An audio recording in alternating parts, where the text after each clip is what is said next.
Ever since I saw you, I had double vision. One you on the surface, lying on top of a perfect picture. Mixtures of magic, all wrapped up in tragically tattered pieces of a past never meant to last. Gotta let it go. Ooh. Time for a new day, time for a new way. New player to lay out a new life, new game, new piece, new moves. Let's play. You say you wanna know more, to see more. Open up your eyes, start looking, let me be more. We forge a new path forward, just follow my lead, girl. It's time to get free. You can be you, I'm gonna always be me. You gon' get exactly what you see. Keep looking, won't cost you anything more than your attention. Girl, check me out, not feeling myself, just being transparent. Not tryna be a savior, no, but I see something special that's surely worth saving. So, should you get tired of trying to cover up what's in plain sight, no doubt that you and I, we could save time, start the show. No more stage fright, lights, camera, action. Girl, show yourself something real. Feel free to come to grips with the fact that this little act that you've been keeping up might have you fooled into thinking that you're hiding, but I see right through you and I want what's inside. You can be you, I'm gonna always be me. You gon' get exactly what you see. Keep looking, won't cost you anything more than your attention. Girl, check me out, not feeling myself, just being transparent. It's scary when it's time to fall, but now's your time to run and stay present. I promise you won't fall alone. We gon' fall and find a home on our own. Fresh start, no baggage. Clean lines, no ties or commitments to any thought taken without giving. Not trying to win you over, but I'm praying that you'll show up till the moment as you are. You can be. Yes, Carla, you are right on time. I'm starting late today. You gon' get exactly what you see. Get it? Won't cost you anything.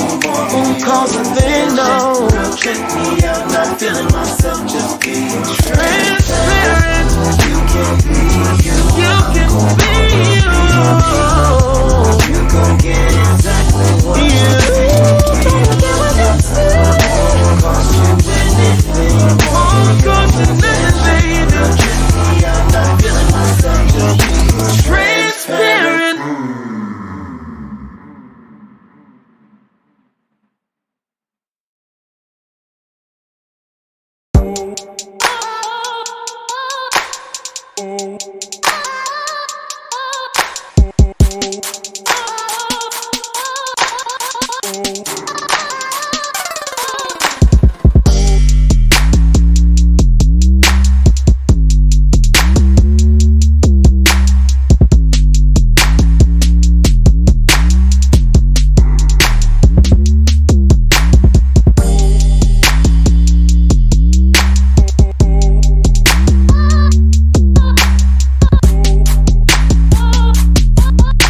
Hey, Pippa, good to see ya.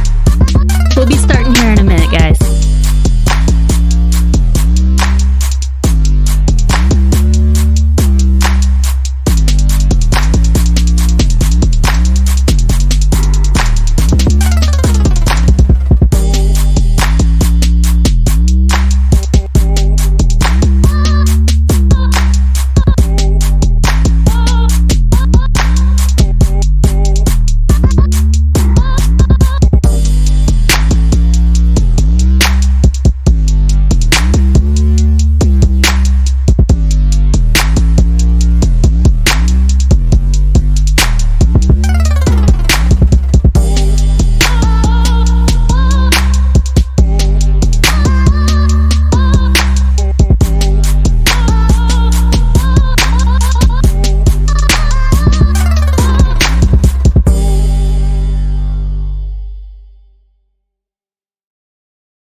Hey,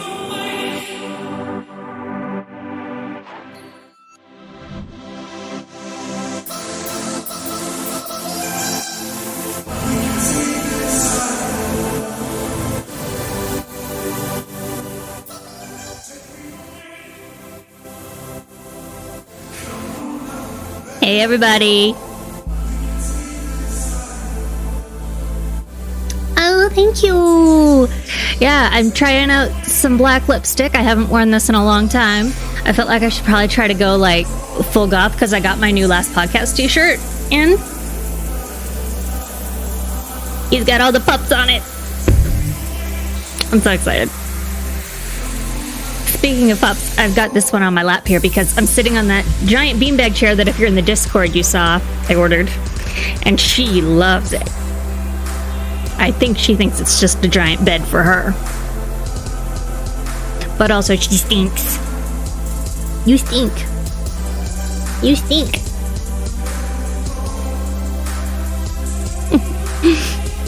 Ooh, Carla, yeah, no, you should definitely go on walks, by the way. While we're doing this. That would be so fun. What a good way to use your time. Yes, human-sized doggy bed.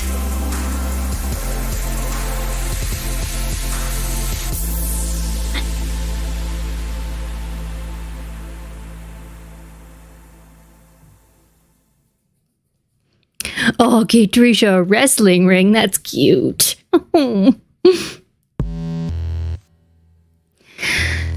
Okay, yeah, so once again, sorry that we started late. My computer is just not doing it for me, guys. Like, I don't know about this whole, like, trying to stream on a Mac thing. It's not for me. I don't think it's for me. Not to mention that my partner was using the computer to record his Magic the Gathering show that he's going to start doing, which I encourage you all to check out if you're even vaguely interested in that. He's calling it Stories on something. Oh, I forget now. It's so new. It's just not in my brain. But I will share it lots of places so you guys can check that out. And it's quite good. So far, what I'm hearing, he's doing a lot of like audio production on it with like lots of scenes. And if you watch it on the YouTube channel, there's like some really cool like moving visual graphics where he uses like actual art from the cards, but then he animates it, and he taught himself how to do that. So I'm really proud. But he was doing that at our computer, so my microphone is not set up the way I usually have it, and I feel like that's part of why the settings were a mess. Okay, we're gonna switch this music now. It's getting a little loud on my headphones. What's the vibe for today? What have I got? Let's see.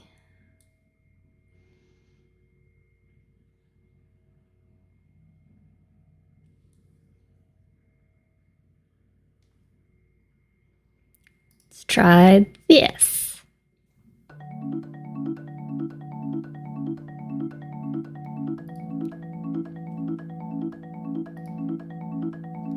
All right. So yeah, if we remember last week, I don't fully remember what's going on, but I do know that they're in the House of Wind. Reminds me, a little tidbit. So I went and I saw my family last weekend. Some of you know what's going on, some of you don't. Long story short, there's a whole lot of drama.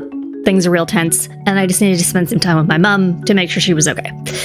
So her and I were at dinner, and all of a sudden she reveals to me that she hasn't been watching the stream, so she's not like in chat or anything, but she's been reading the books so that she can like be involved, which is so nice because she does like to read. Like, I'm not surprised she's doing that. Oh, thank you, Carla. But yeah, like I was just sort of like, oh, and so, but she's already like on book 4.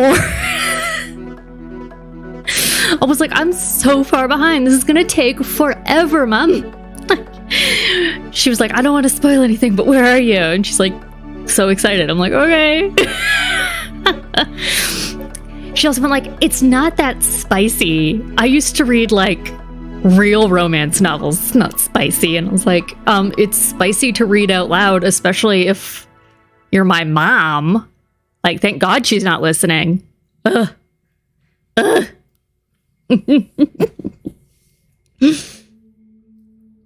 But yeah, no, it was nice. So yeah, we're in the House of Wind, which is like the official home of the Night Court High Lord. And then he has his other smaller home that's like his personal house, and it's more like a townhouse situation. And then he's got his actual court. So those are the three main places. Okay, Katricia says, honestly, this stream has been great for my post-book depression because I get to keep living in this world even after I'm done. Yay! Yes, post-book depression is real. And I know Jackie's just about to go through it with Twilight, which is why I was like, can we read Life and Death? Because it's the only one I have paper copy of. Like, you can see there's a little pile of books behind me because I'm reorganizing my bookshelves. And like, those are all like my books. Like books that my partner has no interest in, that don't go with any of our shared, like, bookshelf space. It's just like my stuff, with the exception of the last podcast book, because that's on that pile too, to make space.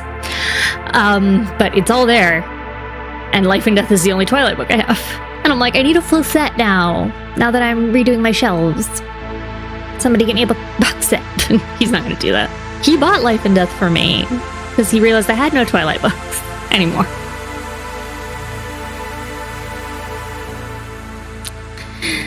So yeah, we're on chapter 16. So we are a little behind the schedule that I'd built out, which means I have to do some rejigging. But we'll see how long things actually are, because this is a big old thick chapter. Which means one other thing here. I want to check and see who's in chat before I tell you all this, because there's a specific person who cannot be here because it's a secret. Okay, I can't get it to show me, which is annoying. Let's see, over here, will that tell me? Okay, I don't see it. So, yeah, that big thick chapter. Okay, so, but I will just say, honey, if you're in chat, please don't watch right now. Please turn it off. And if you just hop in, then you're spoiling a nice surprise to yourself, and that's your own fault. So I want to tell you guys, because like I'm excited about it, but it feels weird to tell other people. And I don't keep secrets. I'm not good at it, and so I just need to like just spill. So once again, things are going real weird, and my nana, who I'm quite close to, will with almost certainty be gone by mid-June, which is very hard for me because I want her to be there for a lot of very important things. And I've been talking to my partner about this a lot, and the dude just has a lot of stuff that he can't bring himself to do. He's told me before. I know, Katricia, it's very rough, but we're dealing with it. There's another piece of that too, which I will share with you, which is interesting, but anyway, not exactly on topic. So basically what I want to do, because I want her to be there, and what I've discussed with him, but he hasn't expressed whether or not this is something he's going to do or not. We've been together for over a decade now, which is, well, not over a decade, almost exactly 10 years. It feels like longer. It's forever. And we've talked about getting married for a long time, and we haven't done it, partially, I think, because he just like is so comfortable in where we are that he doesn't want to, and we don't have a lot of money, and it's a whole thing. But I'm sick of waiting on him, and so I'm gonna do it, which is exciting, which is something he doesn't he wouldn't really care about, and I don't think he'll think this is exciting, but just to like make it clear that I'm serious, I bought him something, which I think is cute, and we'll see how it goes. So I'm being that person. Because I didn't think that would be what I would do, but I just can't fucking deal with that. So, because it's like, if we're gonna do this, we kind of have to do it like now, so that I can put something together before everything happens and try to convince her to even show up. But even if she was like, I'm in too much pain to come out, then like I can at least show her pictures, which would mean a lot to me. It'd be very important to me. So that's where my brain's at right now. And I haven't figured out the right like thing to do or the right way to say it. So, but I needed to share because I just got that today. So, yeah, right, Katricia? Like I've basically been nagging at him to ask me for years now at this point. So like, if he's not gonna do it, if he's not gonna do it, I'm gonna do it. Yes, Carl, of course. I am a chronic oversharer. I can't help but share, so I had to share. But yes, I'm doing that. But there's also a very slim chance we might have gotten an extra month with Nana, too, when I was there for the weekend. Nothing has convinced her. This is a choice that she's making. For anybody who doesn't know, it's a choice to pass away. It's not like it's an imminent thing. She's chosen a date. It's very intense. But she remembered she's on my lease. And she doesn't want me to get evicted. And then my mother was like, could you just tell her that your lease is like a little further out than it actually is, the signing, so that maybe we can... Because when I told her I didn't know, I needed to check on something, she was like, oh, okay, well, I guess I might just still be around for a little bit till we figure that out. I was like, yeah, okay. Like, oh my God, so tempting. It feels weird, but my mom was like, can you just tell her it's July? And then maybe we'll get all of June instead of just part of June. I was like, okay. So, yeah. But a lot of big things happening in life right now. So I'm going to try to not be away because this honestly gives me some grounding. But yeah, I missed the Sunday reading and I really feel totally out of it. So we have to get on to chapter 16. Chapter tracker with the big old thick chapter.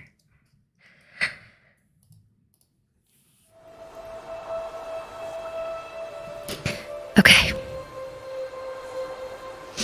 I will point out also, just looking at the first sentence here, that Feyre has started referring to Rhysand as Rhys almost all the time. Like, very rarely do I see the full name written, and I don't know if that's because the author's getting tired, or if she's trying to, like, build in some familiarity here. But it seems very familiar to me. Oh, my dog stinks. She stinks so much. This is disgusting. Why are you gross? Like, I'm not into fart humor, but she's, like, farting. Just, like, a lot. It's awful. It's not funny. It's gross.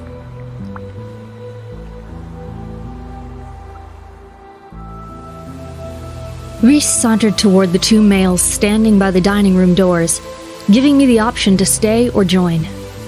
One word, he'd promised, and we could go. Both of them were tall, their wings tucked in tight to powerful, muscled bodies covered in plated, dark leather that reminded me of the worn scales of some serpentine beast. Identical long swords were each strapped down the column of their spines, the blades beautiful in their simplicity. Perhaps I needn't have bothered with the fine clothes after all. The slightly larger of the two, his face masked in shadow, chuckled and said, "Come on, Feyre, we don't bite, unless you ask us to." Does this guy need a no-no can also? Bitey boys.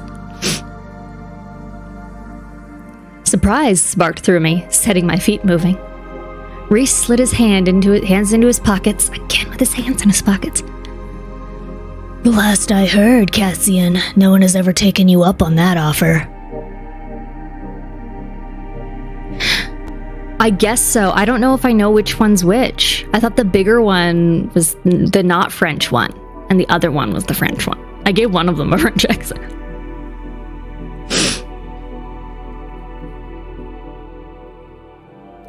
The second one snorted, the faces of both males at last illuminated as they turned toward the golden light of the dining room, and I honestly wondered why no one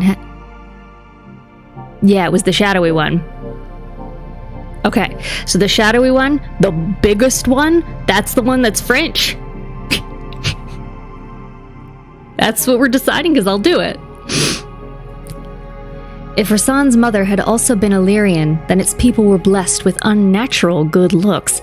Everybody's so fucking hot, man. Okay, Cassian not French, Azriel French. That's okay. I need to know this. I need to know who's who so I can do the right voice. Everybody's fucking hot, guys. This is great. Like their high lord, the males, warriors, were dark-haired, tan-skinned. But unlike Rhys, their eyes were hazel and fixed on me as I at last stepped close to the waiting house of wind behind them. That was where any similarities between the three of them halted. Cassian surveyed Rhys from head to foot, his shoulder-length black hair shifting with the movement. So fancy tonight, brother. And you made poor Feyre dress up too. That's okay, Sote. We've barely started. Oh, they are all so fucking sexy. It's unfair.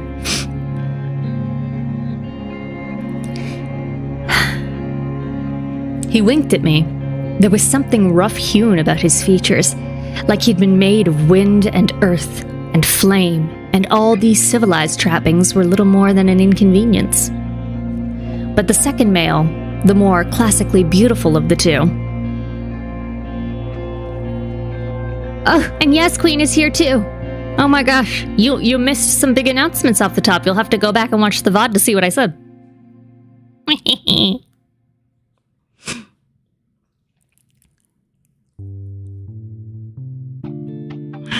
Anyway, where was I? But the second male, the more classically beautiful of the two, yes, this is the French one. Even the light sheed, even the light shied from the elegant planes of his face, with good reason. Beautiful, but near unreadable. He'd be the one to look out for the knife in the dark.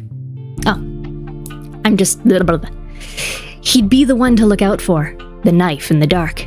Indeed, an obsidian-hilted hunting knife was sheathed at his thigh, its dark scabbard embossed with a line of silver runes I'd never seen before. Rhys said, "This is Azriel, my spy master." Oh, he's a French spy master. Not surprising. Some buried instinct had me checking that my mental shields were intact, just in case. "Welcome," was all Azriel said, his voice low, almost flat, as he extended a brutally scarred hand to me. The shape of it was normal, but the skin? It looked like it had been swirled and smudged and rippled. Burns. They must have been horrific, if even their immortal blood had not been able to heal them. The leather plates of his light armor flowed over most of it, held by a loop around his middle finger. Not to conceal, I realized as his hand breached the chill night air between us. No, it was to hold in place the large, depthless cobalt stone that graced the back of the gauntlet. A matching one lay atop his left hand, and twin red stones adorned Cassian's gauntlets, their color like the slumbering heart of a flame. I took Azriel's hand, and his rough fingers squeezed mine. His skin was as cold as his face. Vampire! No, not a vampire, just French. I don't really like this playlist, guys, I'm not gonna lie. Let's try this.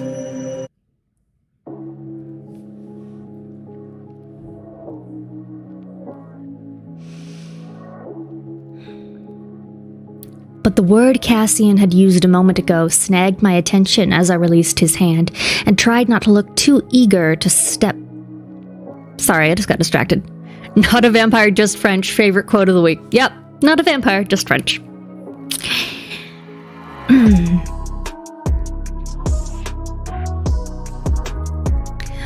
But the word Cassian had used a moment ago snagged my attention as I released his hand and tried not to look too eager to step back to Rhys's side. Your brothers? The Illyrians looked similar, but only in the way that people who had come from the same place did. Rysand clarified. Brothers in the sense that all bastards are brothers of a sort. I never thought of it that way. And you? I asked. Oh, that was her. Sorry. Fucking hell. Break my brain. And you? I asked Cassian. Cassian shrugged, wings tucking in tighter. I command Rhys's armies. As if such a position were something that one shrugged off. And armies? Rhys had armies. I shifted my feet. Cassian's hazel eyes tracked the movement, his mouth twitching to the side, and I honestly thought he was about to give me his professional opinion on how doing so would make me unsteady against an opponent, when Azriel clarified. Cassian also excels at pissing everyone off, especially amongst our friends. So, as a friend of Rysand, good luck. A friend of Rysand. Not savior of their land, not murderer, not human fairy thing. Maybe they didn't know. But Cassian nudged his bastard brother, whatever, out of the way. Azriel's mighty wings flaring slightly as he balanced himself. How the hell did you make that bone ladder in the Midgard worm's lair when you look like your own bones can snap at any moment? 10 out of 10 French accent. Suck it, Holden. What? Mise en scène.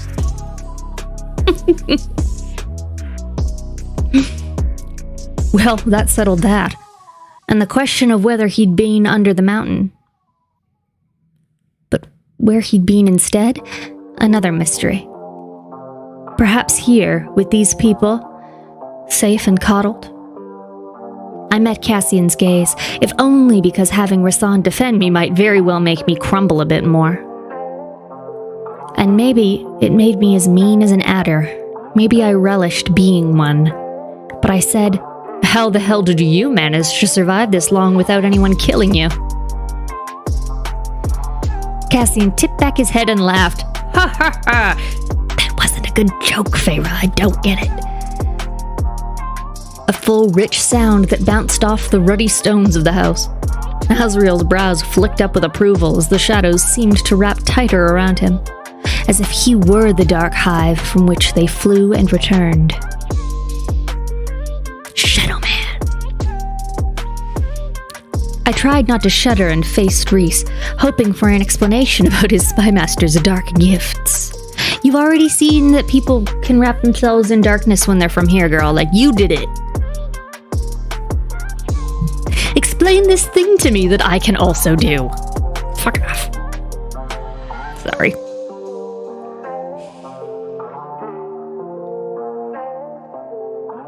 Rhys's face was blank, but his eyes were wary, assessing. I almost demanded what the hell he was looking at, until Moore breezed onto the balcony with, If Cassian's howling, I hope it means Feyre told him to shut his fat mouth. Kind of shit. Both Illyrians turned toward her, Cassian bracing his feet slightly farther apart on the floor in a fighting stance I knew all too well. It was almost enough to distract me from noticing Azriel as those shadows lightened and his gaze slid over Moore's body. Ooh. A red flowing gown of chiffon accented with gold cuffs and combs fashioned like gilded leaves swept back the waves of her unbound hair. Oh, she's so gorgeous. A wisp of shadow curled around Azriel's ear, and his eyes snapped to mine. I schooled my face into bland innocence. I don't know why I ever forgot you two are related, Cassian told Moore, jerking his chin at Rhys, who rolled his eyes. You two and your clothes. You two and your clothing. Ugh.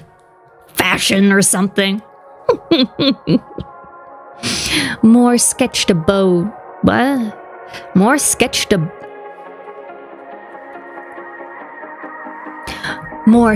bow to Cassian. Indeed, I tried not to slump with relief at the sight of the fine clothes. At least I wouldn't look overdressed now. I wanted to impress Feyre. You could have at least bothered to comb your hair. Unlike some people, Cassian said, proving my suspicions correct about that fighting stance. I have better things to do with my time than sit in front of the mirror for hours. Yes, Moore said, tossing her long hair over her shoulder. Since swaggering around Valaris, we have company, was Azriel's soft warning, wings again spreading a bit as he herded them through the open balcony doors to the dining room. I could have sworn tendrils of darkness swirled in their wake. Moore patted Azriel on the shoulder as she dodged his outstretched wing. Relax, Az. No fighting tonight. We promised Rhys. The lurking shadows vanished entirely as Azriel's head dipped a bit. His night dark hair sliding over his handsome face as if to shield him from the mercilessly beautiful grin. He likes her. Azriel has the crush. Everybody has a crush on her. What are we even talking about? Like, oh my god. Moore gave no indication that she noticed and curved her fingers toward me. Come sit with me while they drink. I had enough dignity remaining not to look to Rhys for confirmation it was safe. So I obeyed, falling into step beside her as the two Illyrians drifted back to walk the few steps with their High Lord. Unless you'd rather drink, Moore offered as we entered the warmth and red stone of the dining room. But I want you to myself before Amren hogs you. The interior dining room doors opened on a whispering wind, revealing the shadowed crimson halls of the mountain beyond.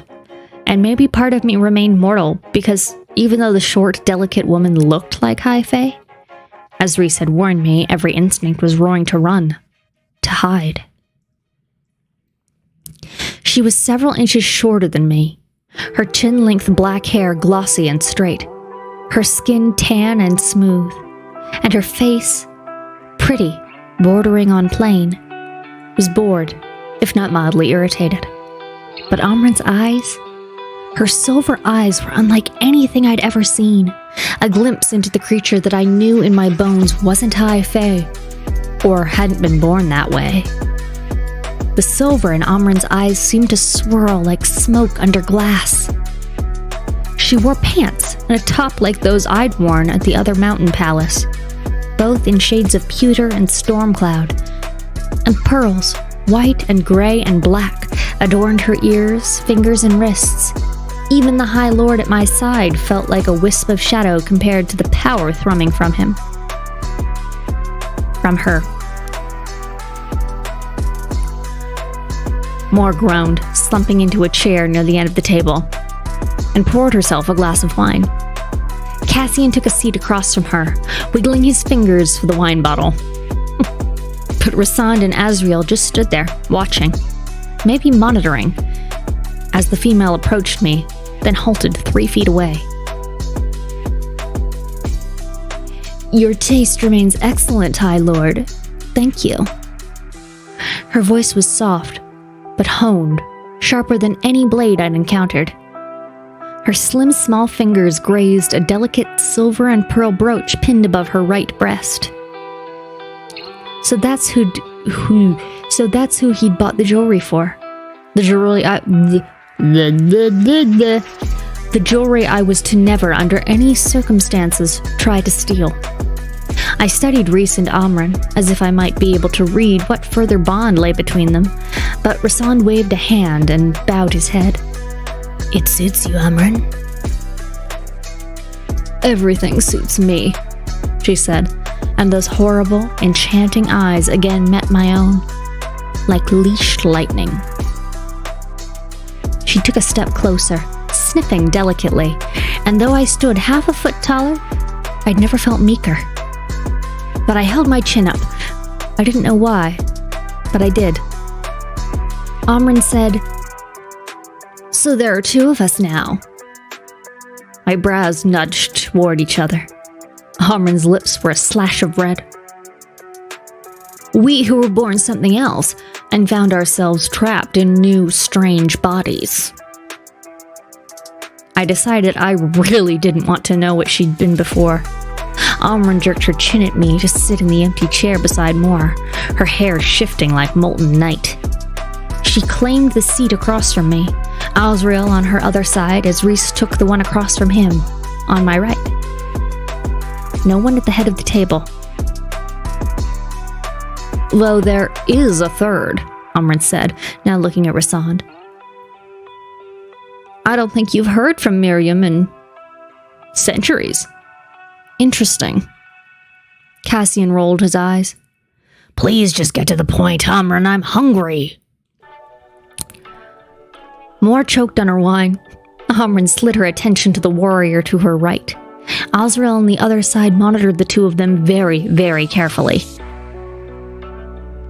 No one warming your bed right now, Cassian? It must be so hard to be an Illyrian and have no thoughts in your head save for those about your favorite part. You know I'm always happy to tangle on the sheets with you, Amren. Oh, it's getting naughty, Cassian said, utterly unfazed by the silver eyes, the power radiating from her every pore. I know how much you enjoy Illyrian. He got cut off there. He was gonna say dick. Miriam, Rasand said, as Amren's smile became serpentine. And Dukan are doing well, as far as I've heard. And what exactly is interesting? Amren's head tilted to the side as she studied me. I tried not to shrink from it. Only once before was a human made into an immortal. Interesting that it should happen again, right, as all the ancient players have returned. But Miriam was gifted long life, not a new body. And you, girl? She sniffed again, and I'd never felt so laid bare. Surprise lit Amren's eyes. Reese just nodded. Whatever that meant, I was tired already, tired of being assessed and evaluated. Your very blood, your veins, your bones were made. A mortal soul in an immortal body. I'm hungry, Moore said, nudging me with a thigh. She snapped a finger, and plates piled high with roast chicken, greens, and bread appeared. Simple, but elegant.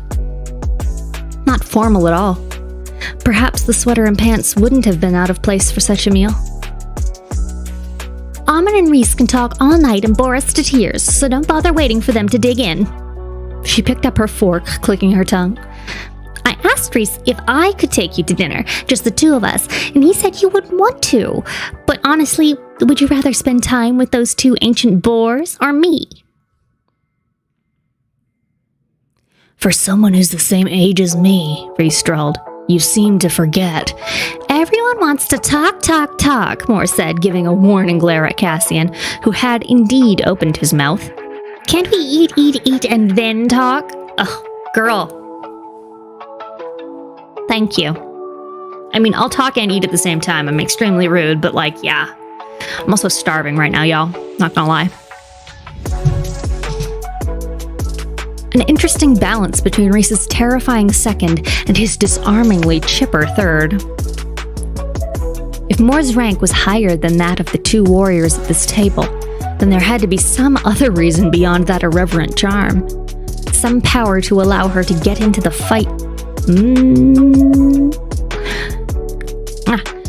Had to be some other reason beyond that irreverent charm. Some power to allow her to get into the fight with Amren that Reese had mentioned, and walk away from it. Azrael chuckled softly at Moore, but picked up his fork. I followed suit, waiting until he'd taken a bite before doing so. Just in case. Good. So good. And the wine? I hadn't even realized Moore had poured me a glass until I finished my first sip, and she clinked her own against mine. Don't let these old busybodies boss you around. Oh, that was Cassian, sorry. Whatever. Don't let these old busybodies boss you around, Cassian said. Pot, kettle, black. Then he frowned at Amren, who had hardly touched her plate. I always forget how bizarre that is. He unceremoniously took her plate, dumping half the contents on his own before passing the rest to Azriel. Azriel said to Amrin as he slid the food onto his plate, "I keep telling him to ask before he does that." Amrin flicked her fingers, and the empty plate vanished from Azriel's scarred hands. "If you haven't been able to train him after all these centuries, boy, I don't think you'll make any progress now." She straightened the silverware on the vacant place setting before her. "You don't eat?" "Vampire," I said to her, the first words I'd spoken since sitting. Amrin's teeth were unnervingly white. "Not this sort of food." "Vampire." "Cauldron boil me," Maas said, gulping from her wine. Can we not? Can we not? Oh my god. Can we just, not talk about this? Ugh. Ugh. Oh, I'm not wrong, though? Great.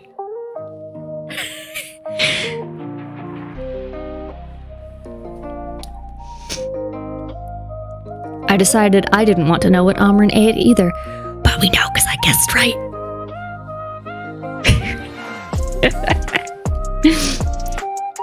Reese chuckled from the other side. "Remind me to have family dinners more often." Family dinners. Not official court gatherings. And tonight, either they didn't know that I was here to decide if I truly wished to work with Reese, or they didn't feel like pretending to be anything but what they were. They'd no doubt worn whatever they felt like. I had the rising feeling that I could have shown up in my nightgown and they wouldn't have cared. A unique group indeed. And against Tyburn, who would they be? What could they do, as allies or opponents? Across from me, a cocoon of silence seemed to pulse around Azriel, even as the others dug into their food. I again peered at that oval of blue stone on his gauntlet as he sipped from his glass of wine. Azriel noted the look, swift as it had been, as I had a feeling he'd been noticing and cataloging all of my movements, words, and breaths. He held up his hands, the backs to me so both jewels were on full display. "They are called siphons. They concentrate and focus our power in battle." Only he and Cassian wore them. Reese set down his fork and clarified for me. "The power of stronger Illyrians tends toward incinerate now, ask questions later. They have little magical gifts beyond that, the killing power. The gift of a violent, warmongering people," Amrin added. Azriel nodded, shadows wreathing his neck, his wrists. Cassian gave him a sharp look, face tightening, but Azriel ignored him. Reese went on, though I knew he was aware of every glance between the spy master and army commander. "The Illyrians bred the power to give them advantage in battle, yes. The siphons filter that raw power and allow Cassian and Azriel to transform it into something more subtle and varied. Into shields and weapons, arrows and spears. Imagine the difference between hurling a bucket of paint against the wall and using a brush. The siphons allow for the magic to be nimble, precise on the battlefield, when its natural state lends itself towards something far messier and unrefined, and potentially dangerous when you're fighting in tight quarters." I wondered how much of that any of them had needed to do, if those scars on Azriel's hands had come from it. Cassian flexed his fingers, admiring the clear red stones adorning the backs of his own broad hands. "Doesn't hurt that they also look damn good." See, he does like fashion. Amrin muttered, "Illyrians." Cassian bared his teeth in feral amusement and took a drink of his wine. Get to know them. Try to envision how I might work with them, rely on them, if this conflict with Tyburn exploded. I scrambled for something to ask and said to Azriel, those shadows gone again, how do you and Lord Cassian spewed his wine across the table, causing more to leap up, swearing at him as she used a napkin to mop her dress. But Cassian was howling, and Azriel had a faint, wary smile on his face as Moore waved a hand at her dress and the spots of wine appeared on Cassian's fighting. And perhaps flying, I realized. Leathers. Sorry, I'm being licked by a stinky dog. Licked by a stinky dog with stinky breath. Why you stink? Ah.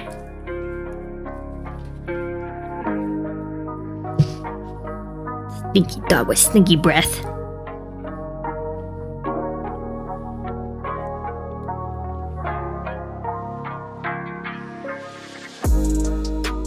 My cheeks heated.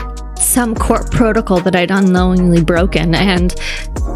Cassian, Rhys drawled, is not a lord, though I'm sure he appreciates you think he is.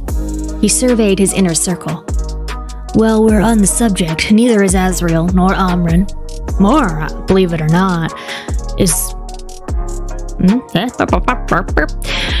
Moore, believe it or not, is the only pure-blooded, titled person in this room. Not him? Rhys must have seen the question on my face because he said, I'm half Illyrian, as good as a bastard where the thoroughbred high fae are concerned. So you three aren't high fae? I said to him and the two males. Cassian finished his laughing.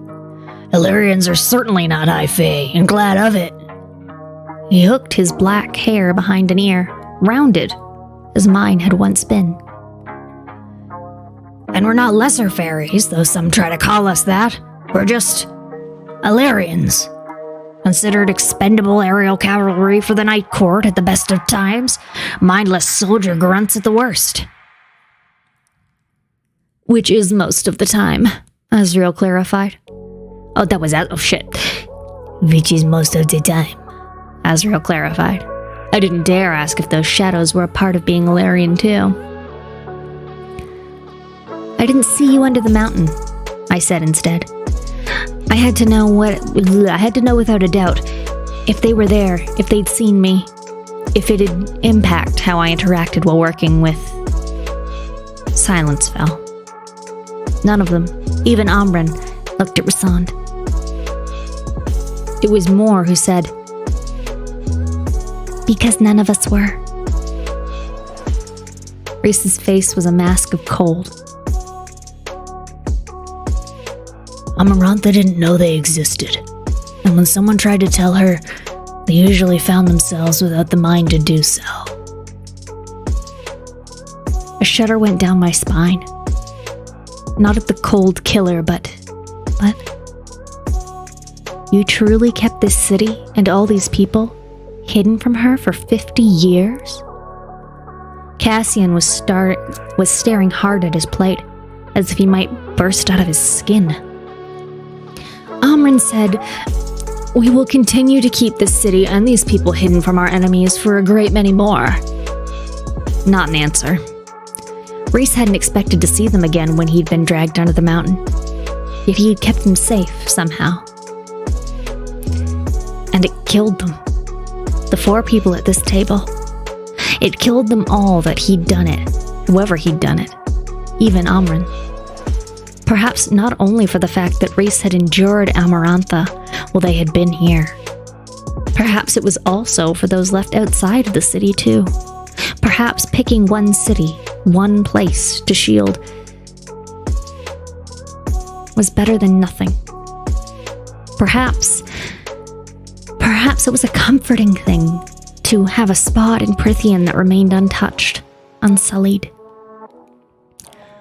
Moore's voice was a bit raw as she explained to me, her golden combs glinting in the light.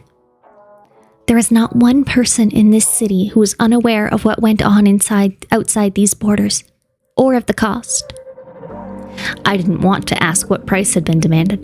The pain that laced the heavy silence told me enough. Yet if they might all live through their pain, might still laugh. I cleared my throat, straightening, and said to Azriel, who, shadows or no, seemed the safest and therefore was probably the least so. How did you meet? A harmless question to feel them out. learn who they were, wasn't it? Azrael merely turned to Cassian, who was staring at Reese with guilt and love on his face, so deep and agonized that some now splintered instinct had me almost reaching across the table to grip his hand. But Cassian seemed to process what I'd asked and his friend's silent request that he tell the story instead, and a grin ghosted across his face. We all hated each other at first. Beside me, the light had winked out of Reese's eyes. What I'd asked about Amarantha? What horrors I'd made him remember? A confession for a confession. I thought he'd done it for my sake. Maybe he had things he needed to voice, couldn't voice to these people. Not without causing them more pain and guilt. Cassian went on, drawing my attention from the silent High Lord at my right. We are bastards, you know, Az and I. The Illyrians? He's becoming a pirate, that's not what I want. The Illyrians, we love our people and our traditions, but they dwell in clans and camps deep in the mountains of the north, and do not like outsiders, especially High Fae who try to tell them what to do. But they're just as obsessed with lineage, and have their own princes and lords among them. Az, he said, pointing a thumb in his direction, his red siphon catching the light, was the bastard of one of the local lords. And if you think the bastard son of a lord is hated, then you can't imagine how hated the bastard is of a war-camped laundress and a warrior she couldn't or wouldn't remember. His casual shrug didn't match the vicious glint in his hazel eyes. Az's father sent him to our camp for training once he and his charming wife realized he was a shadow singer. Shadow singer? Yes. The title, whatever it meant, seemed to fit. Like the Demati, Reese said to me.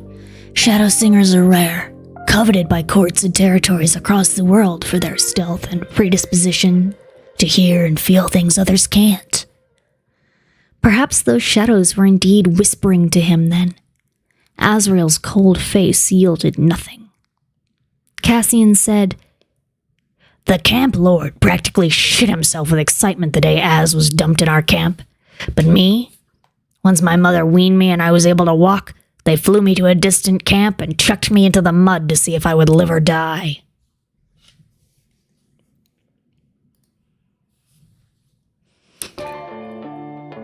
They would have been smarter throwing you off a cliff, Moore said, snorting. Oh, definitely, Cassian said, that grin going razor sharp.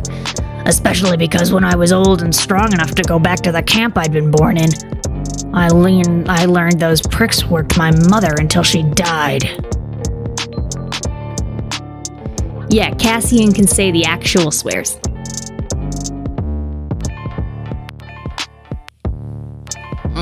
Stinky dog, stop. Go lay down.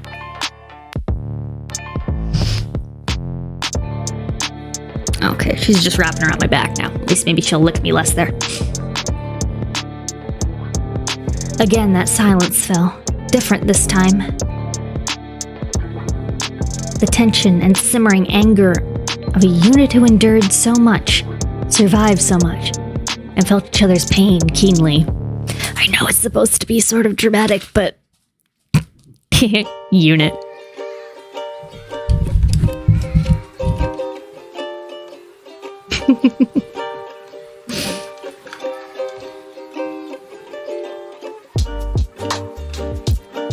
The Illyrians?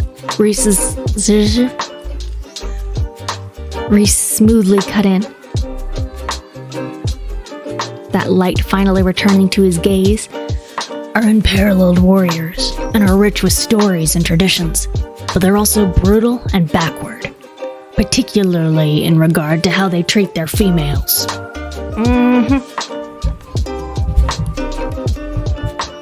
Fucking misogynists. I have to fix this chair.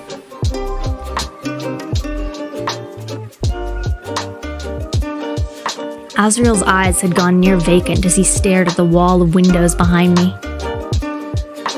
They're barbarians, Amran said, and neither Illyrian male objected. Moore nodded, emphatically, even as she noted Azrael's posture and bit her lip. They cripple their females so they can keep them from breeding more flawless warriors. Reese cringed. My mother was lowborn, he told me, and worked as a seamstress in one of their many mountain war camps. When females come of age in the camps, when they have their first bleeding, their wings are clipped. Just an incision in the right place, left to improperly heal, can cripple you forever. And my mother, she was gentle and wild and loved to fly. So she did everything in her power to keep herself from maturing. She starved herself, gathered illegal herbs, anything to halt the natural course of her body. She turned 18 and hadn't yet bled, to the mortification of her parents. But her bleeding finally arrived, and all it took was for her to be in the wrong place, the wrong time, before a male scented it on her and told the camp's lord. She tried to flee, took right to the skies, but she was young, and the warriors were faster, and they dragged her back.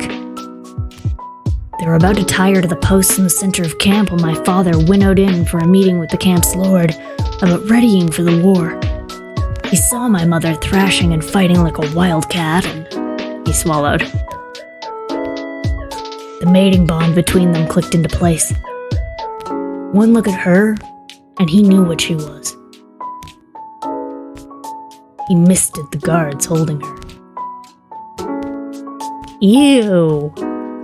That sounds gross, dude. I'm sure it's not like what happened in my brain, but ew. Don't do that. No, Cam. Don't mist in the house. My brows narrowed. Misted? Cassian let out a wicked chuckle as Reese floated a lemon wedge that had been garnishing his chicken into the air above the table. With a flick of his finger, it turned to citrus-scented mist. Convenient. Great for making salads.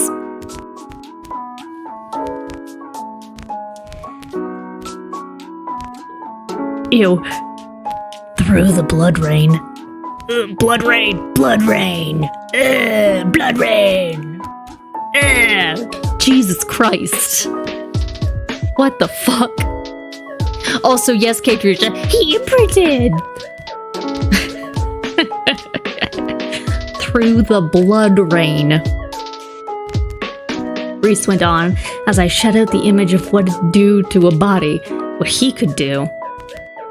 He turned the cards into aromatherapy.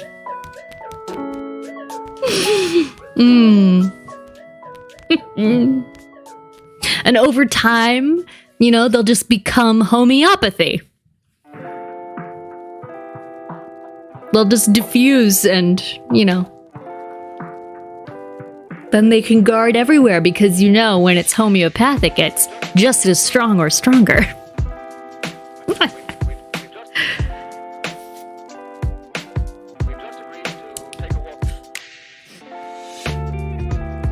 Anyway, where were we? All right, blood rain. My mother looked at him. My mother looked at him, and the bond fell into place for her. My father took her back to the night court that evening and made her his bride.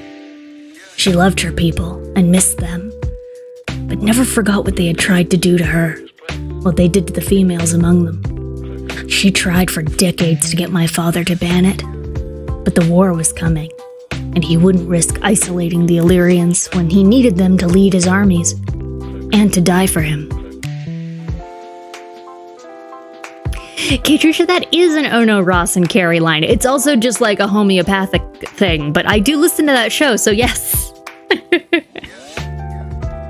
I'm way behind. Like, I'm months and months behind, but yes, I do listen to it.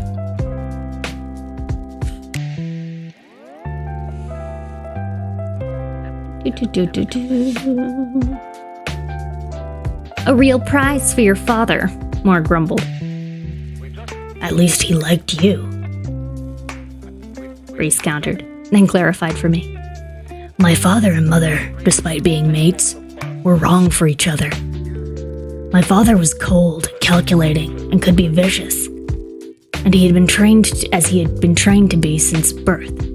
My mother was soft and fiery and beloved by everyone she met. She hated him after a time, but never stopped being grateful that he had saved her wings, that he allowed her to fly whenever and wherever she wished. And when I was born and could summon the Illyrian wings as I pleased, she wanted me to know her people's culture. She wanted to keep you out of your father's claws, Moore said, swirling her wine, her shoulders loosening as Azriel at last blinked and seemed to shake off whatever memory had frozen him. That too, Reese added dryly. When I turned 8, my mother brought me to one of the Illyrian war camps, to be trained as all Illyrian males were trained. And like all Illyrian mothers, she shoved me toward the sparring ring on the first day and walked away without looking back. She abandoned you? I found myself saying. No, never, Reese said with a ferocity I'd only heard a few times, one of them being this afternoon. She was staying at the camp as well, but it's considered an embarrassment for a mother to coddle her son when he goes to train.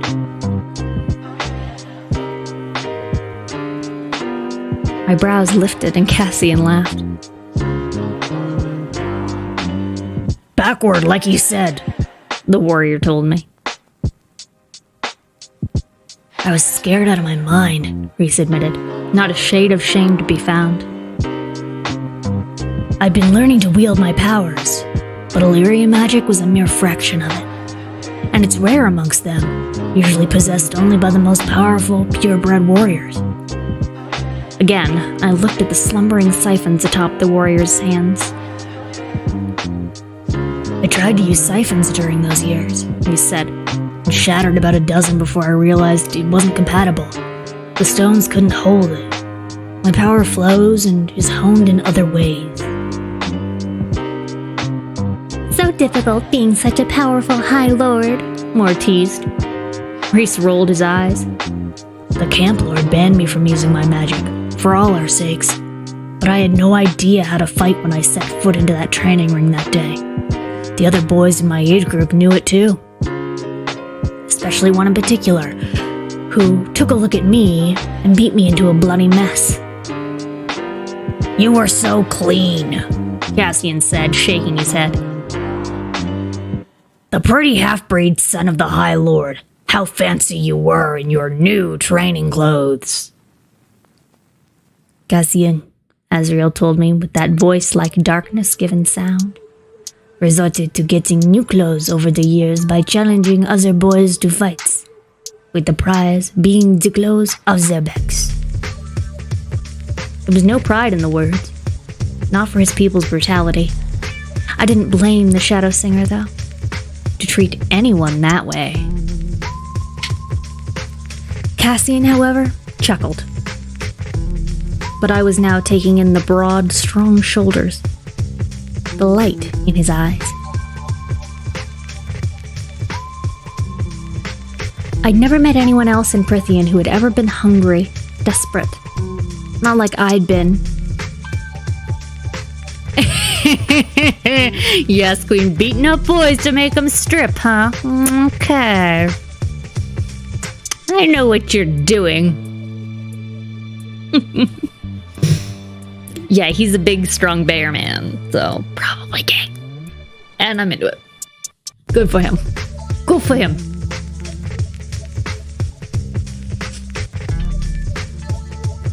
Cassian blinked, and the way he looked at me shifted. More assessing, more sincere. I could have sworn I saw the words in his eyes. You know what it's like. You know the market leaves.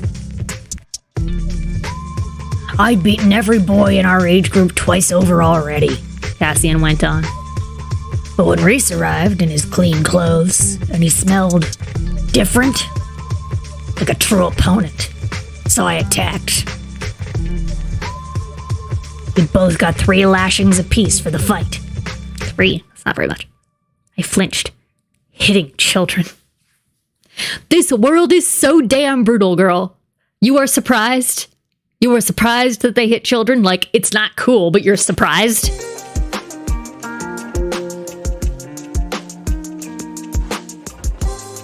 They do worse, girl, Amren cut in.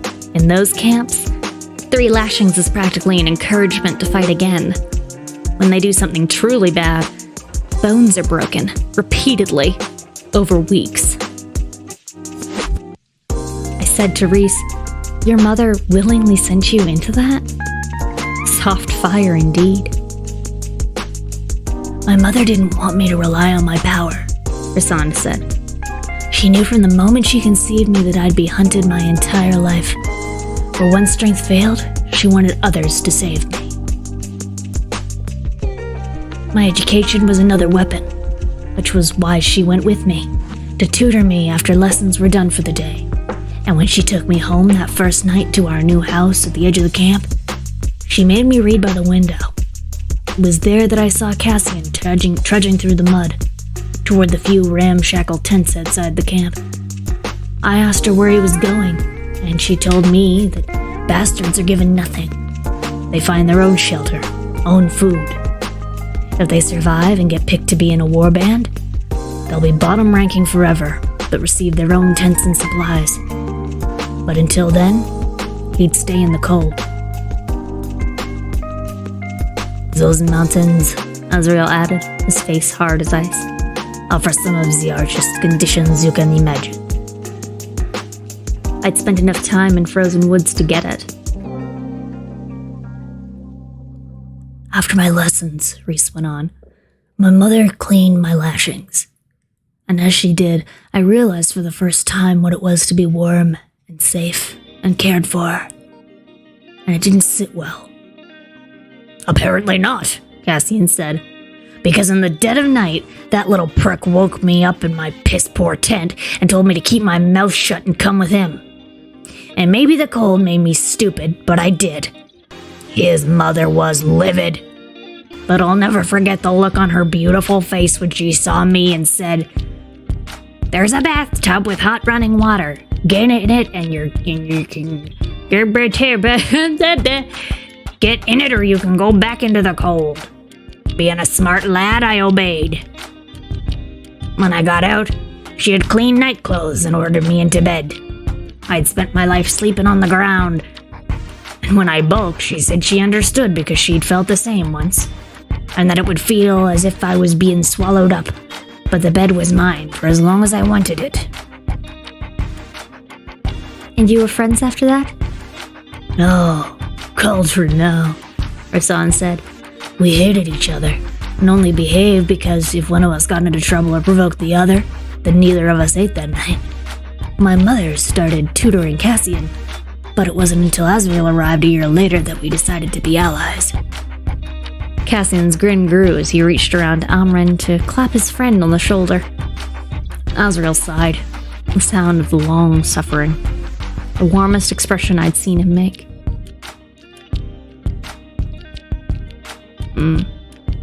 A new bastard in the camp, and an untrained shadow singer to boot. Not to mention he couldn't even fly, thanks to... Moore cut in lazily. Stay on track, Cassian. Indeed, any warmth had vanished from Azrael's face. But I quieted my own curiosity as Cassian again shrugged, not even bothering to take note of the silence that seemed to leak from the shadow singer. Moore saw, though, even if Azrael didn't bother to acknowledge her concerned stare, the hand that she kept looking at as if she'd touch. I thought better of it. Cassian went on. Reese and I made his life a living hell, shadow singer or no. Reese's mother had known as his mother and took him in. As we grew older, and the other males around us did too, we realized everyone else hated us enough that we had better odds of survival sticking together. Do you have any gifts? I asked him. Like them? I jerked my chin to Azrael and Reese. A volatile temper doesn't count, Moore said as Cassian opened his mouth. He gave her that grin I realized likely meant trouble was coming, but said to me, No, I don't. Not beyond a heaping pile of the killing power. Bastard-born nobody. Through and through. Reese sat forward like he'd object, but Cassian forged ahead. Even so, the other males knew that we were different, and not because we were two bastards and a half-breed. We were stronger, faster. Like the cauldron knew we'd been set apart and wanted us to find each other. Reese's mother saw it too. Especially as we reached the age of maturity, and all we wanted to do was fucking fight. I mean, hey. What else you gonna do, right?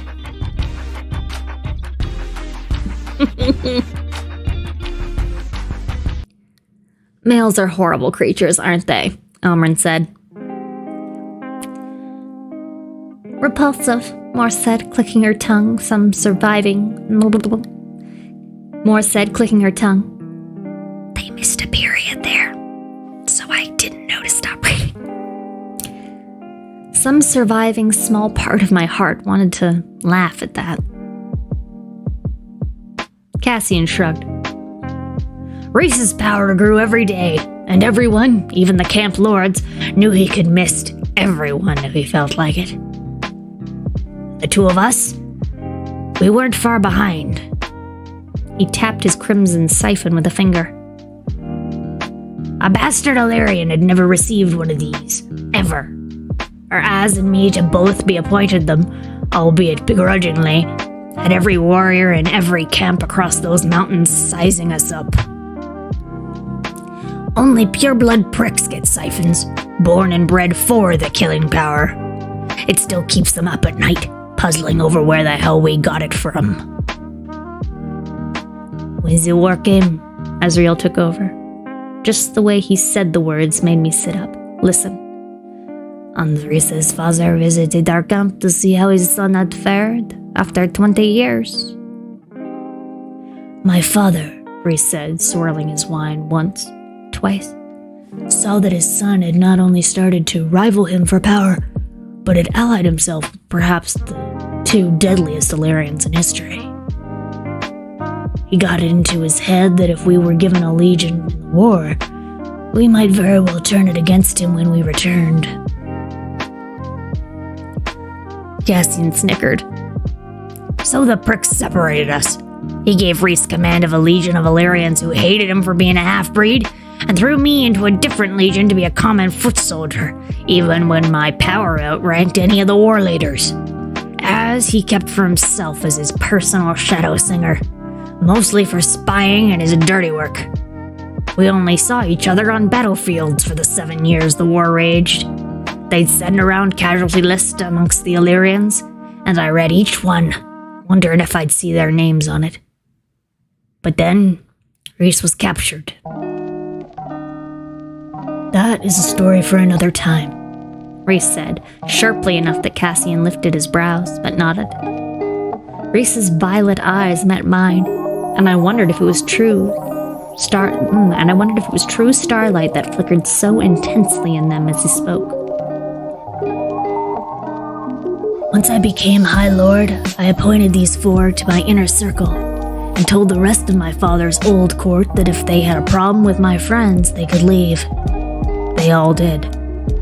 Turns out, having a half-breed High Lord was made worse by his appointment of 2 females and 2 Illyrian bastards. As bad as humans in some ways.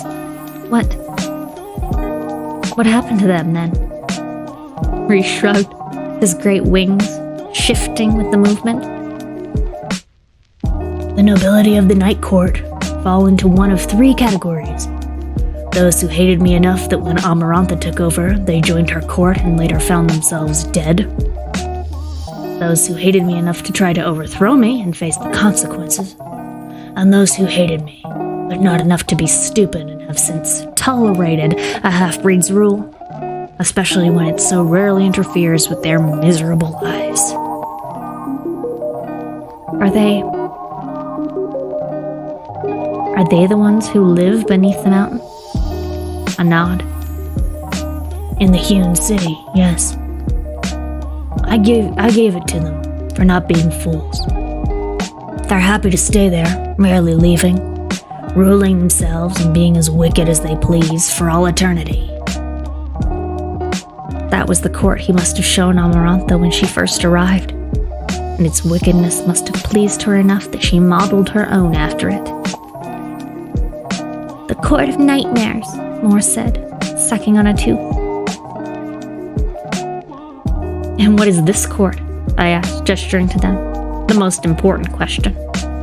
It was Cassian, eyes clear and bright as his siphon, who said, "The Court of Dreams." Court of Dreams? The dreams of a half-breed High Lord, 2 bastard warriors, and the 2 females. "And you?" I said to Moore and Amran.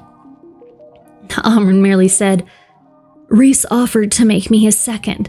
No one had ever asked me before, so I said yes, to see what it might be like. I found I enjoyed it." Moore leaned back in her seat, Azriel now watching every movement she made with subtle, relentless focus. "I was a dreamer, born into the Court of Nightmares," Moore said. She twirled a curl around a finger, and I wondered if her story might be the worst of all of them, as she simply said, "So I got out." "What's your story, then?" Cassian said to me with a jerk of his chin. "Ay, ay, ay, ay, ay, oh, we got a book of trauma for you, boy!" Yikes. Yikes on bikes. I'd assumed Rasan had told them everything. Reese merely shrugged at me. So I straightened. I was born to a wealthy merchant family with 2 older sisters and parents who only cared about their money and social standing. My mother died when I was 8. My father lost his fortune 3 years later. He sold everything to pay off his debts, moved us into a hovel, and didn't bother to find work while he let us slowly starve for years. I was 14 when the last of the money ran out, along with the food. He wouldn't work. Couldn't, because the debtors came and shattered his legs in front of us. So I went into the forest and taught myself to hunt. And I kept us all alive, if not near starvation at times, for 5 years, until everything happened. They fell quiet again, Azrael's gaze now considering. He hadn't told his story. Did it ever come up? Or did they never discuss those burns on his hands? And what did the shadows whisper to him? Did they speak in a language at all? But Cassian said, "You taught yourself to hunt? What about to fight?" I shook my head. Cassian braced his arms on the table. "Lucky for you, you just found yourself a teacher." Why he want her to fight, though? Stop! Says, "Fight me! Fight me! I want to fight! Fight me!" You doing this, man? I opened my mouth, protesting, but Rasan's mother had given him an arsenal of weapons to use if the other failed. What did I have in my own beyond a good shot with a bow and brute stubbornness? And if I had this new power, these other powers. Yes, fighting is his love language, and that's not a good love language to have, bro. I would not be weak again. I would not be dependent on anyone else. I would never have to endure the touch of the Ator as it dragged me because I was too helpless to know where and how it hit. Never again.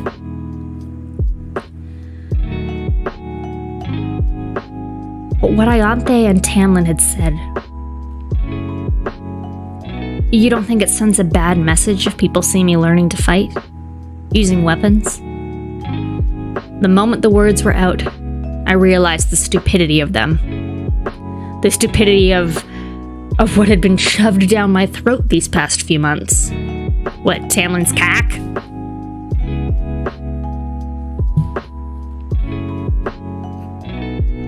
What's wrong with me? What's wrong with me? Okay. Silence. Then, because I made a bad joke, they're just dead silent. They're like, no, that wasn't funny. Silence. Then Moore said with a soft venom that made me understand the High Lord's third had received training of her own in the Court of Nightmares. Let me tell you 2 things, as someone who has perhaps been in your shoes before. Again, that shared bond of anger, of pain, throbbed between them all. Save for Amran, who was giving me a look dripping with distaste. 1, Moore said. You have left the Spring Court. I tried not to let the full weight of those words sink in. If that does not send a message, for good or bad, then your training will not either. 2, she continued, laying her palm flat on the table. I once lived in a place where the opinion of others mattered. It suffocated me, nearly broke me. So you'll understand me, Feyre, when I say that I know what you feel, and I know what they tried to do to you, and that with enough courage, you can say to hell with a reputation. Her voice gentled, and the tension between them all faded with it.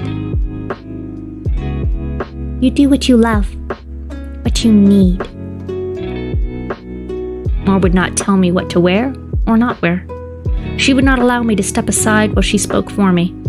She would not do any of the things that I had so willingly, desperately allowed Ianthe to do. I'd never had a female friend before. Ianthe, she had not been one. Not in the way that mattered, I realized. And Nesta and Elaine, in those few weeks I'd been at home before Amarantha, I'd started to fill that role, but looking at Moore, I couldn't explain it. Couldn't understand it, but I felt it.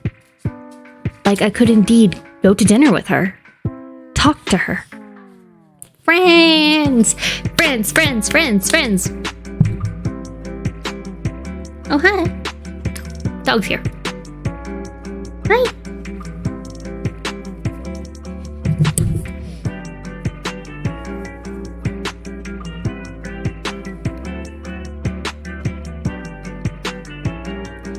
Not that I had much of anything to offer her in return, but what she'd said, yeah, I mean, go to dinner, talk, kiss, I mean, what?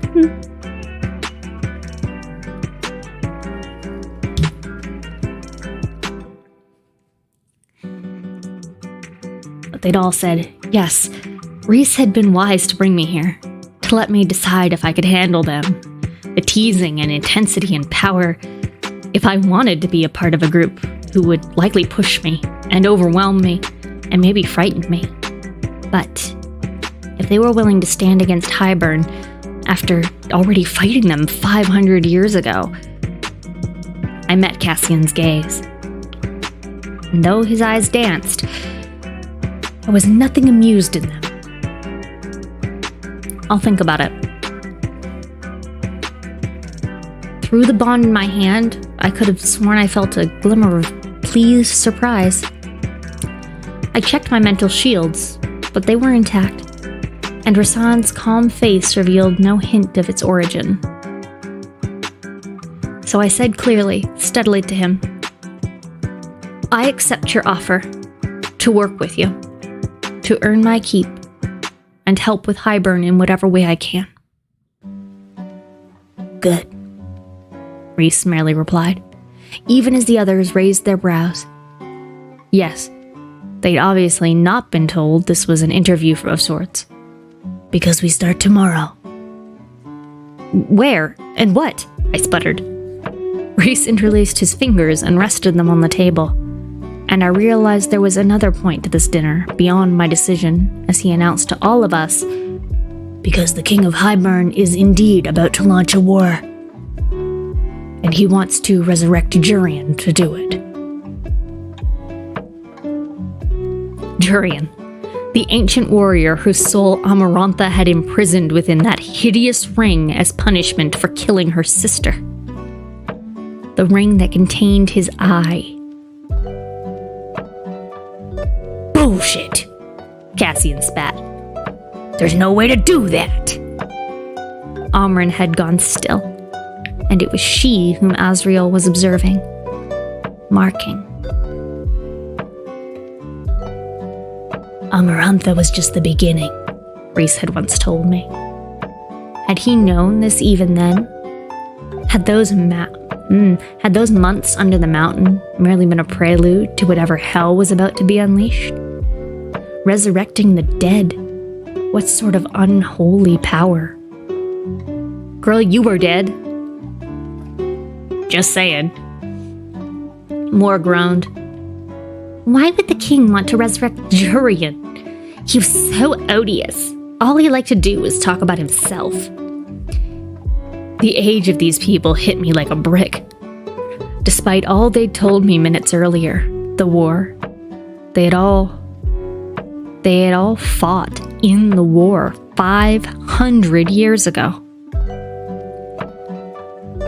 "That's what I want to find out," Rasan said, "and how the king plans to do it." Amren at last said, "Word will have reached him about Feyre's making. He knows it's possible for the dead to be remade." I shifted in my seat. I'd expected brute armies, pure bloodshed, but this? "All 7 High Lords would have to agree to that," Moore countered. "There's not a chance it happens. He'll take another route." Her eyes narrowed to slits as she faced Reese. "All the slaughtering, the massacres at temples. You think it's tied to this?" "I know it's tied to this. I don't want to tell you until I knew for certain. But Azriel confirmed that they'd raided the memorial in Sangrava 3 days ago. Sangrava! 3 days ago. They're looking for something. Or found it." Azriel nodded in confirmation. Even as Moore cast a surprised look in his direction, Azriel gave her an apologetic shrug back. I breathed. That's why the ring and the fingerbone vanished after Amarantha died. For this. But who? My mouth went dry. They never caught the Ator, did they? Reese said too quietly, No, they didn't." The food in my stomach turned leaden. He said to Amren, "How does one take an eye and a fingerbone and make it into a man again? And how do we stop it?" Amren frowned at her untouched wine. "You already know how to find the answer. Go to the prison. Talk to the bone carver." "Bone carver? Damn! Sounds metal." "Shit," Moore and Cassian both said. Reese said calmly, "Perhaps you would be more effective, Amren." I was grateful for the table separating us as Amren hissed, "I will not set foot in the prison, Rasan, and you know it. So go yourself, or send one of these dogs to do it for you." Cassian grinned, showing his white, straight teeth. "Perfect for biting. Why does she want everybody to bite? Why is there so much biting in these books? Bite, bite, bite. No vampires, but everybody bite."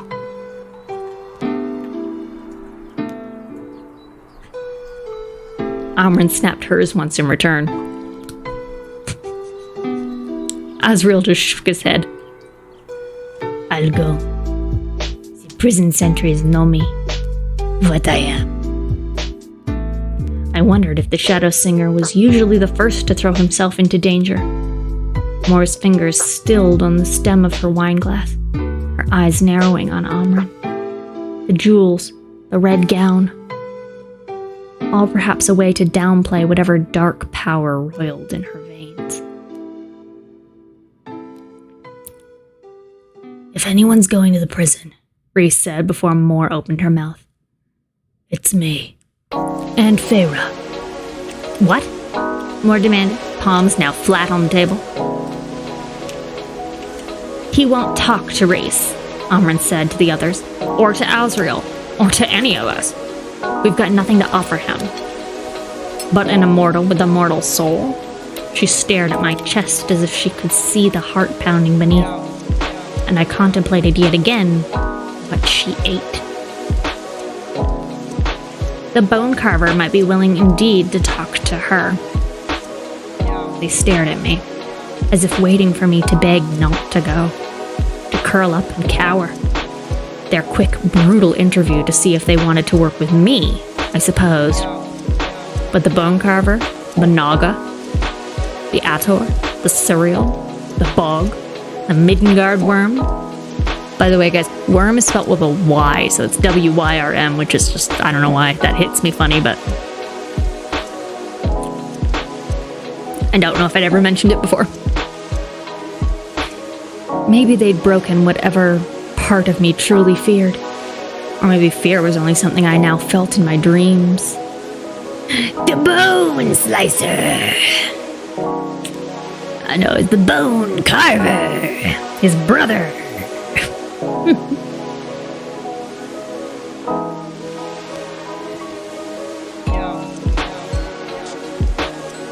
Your choice, Farah. We said calmly, casually, what am I doing? I'm reading the wrong part of the book. Your choice, Farah, Reese said casually. To shirk and mourn or face some unknown horror. The choice was easy. How bad can it be? Was my response. Bad, Cassian said. None of them bothered to contradict him. Finally, that's chapter 16. Jeez Louise, we're at 9:17 p.m.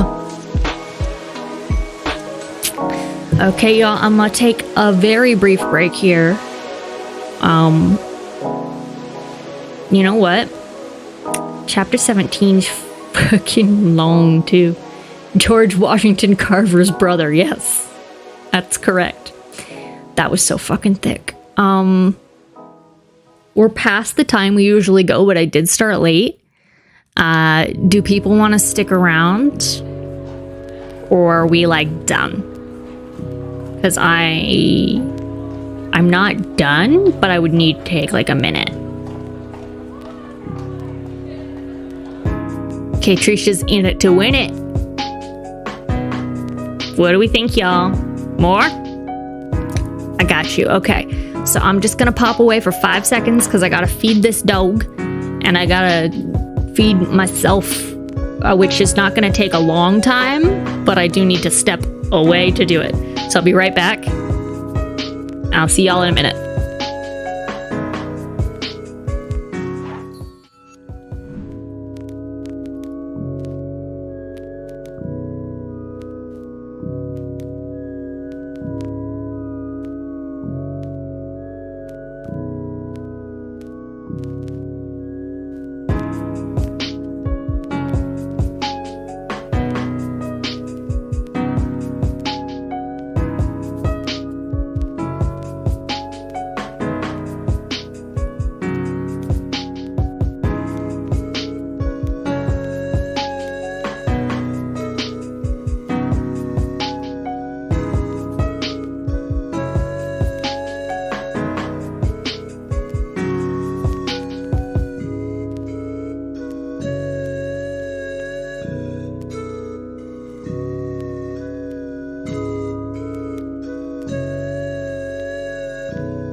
I'm more cookies are not dinner. Oh, thank you, yes, Queen. Yes, what are people's thoughts after the thick chapter? That was a lot of story all at once there. I am a little bit curious to know more about like what went on in the Zolarian camps. I don't know if we're gonna get any more of that, but that sounds like a very formative and intense experience for everybody involved. Rasan's mom sounds awesome.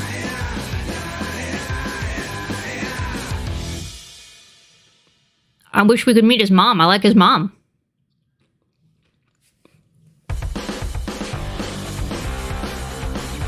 Because she, I almost think, would not have approved of his bad actions.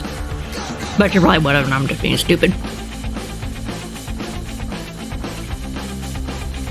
Right, Ashley?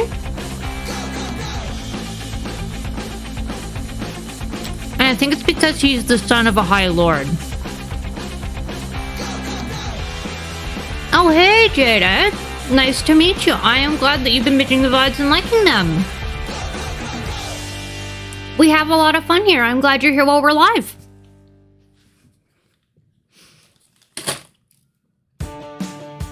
So yeah, no, the camps are very intriguing to me. The training camp situation. Because like they also have like homes there. Which I would think they would be like, as a training thing, they'd be like, no home. You can't have a home here. You have to have like a bunk. Because I'm just assuming it's like human army. But I don't know. I've never been in the army. I don't want to be in the army. I like cookies.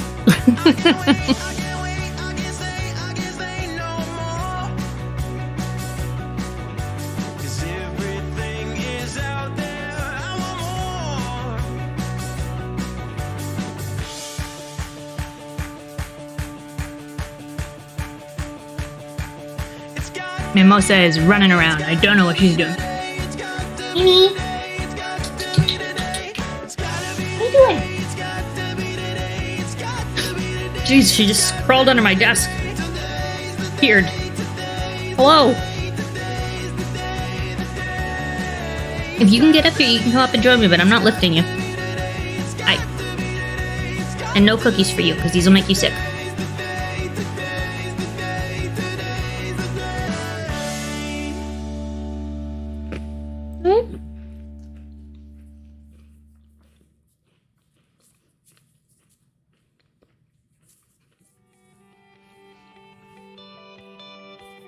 Mimosa wants a cookie. No cookie for you. These aren't puppy cookies. Oh.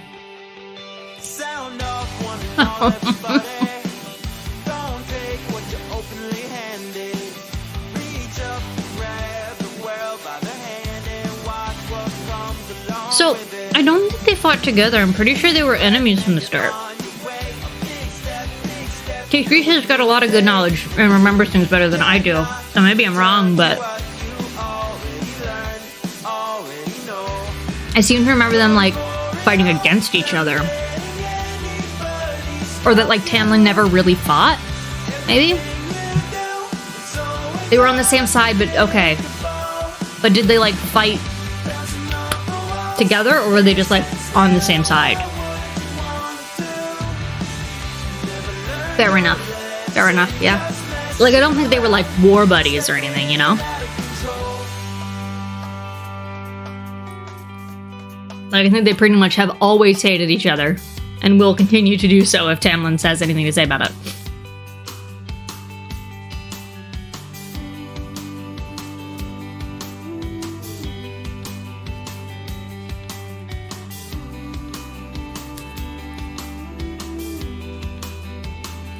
Somebody just screamed outside. Big ol' scream. Oh, they do have quite the past, do they? Okay, so maybe they have dumped something and I'm just forgetting it. As far as I know, though, they just hate each other. You want to know about the history because, like, the courts seem to stay to their own places mostly, so I'm interested to see where the dislike initially came from. There's something there about like Rasan's father killed Tamlin's family. I think that's part of it. Because I think I'd probably like hate somebody that his family killed my family. I'd probably not like them very much.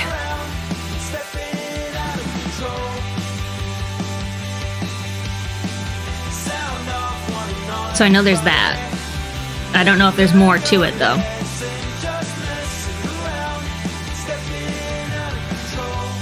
Okay.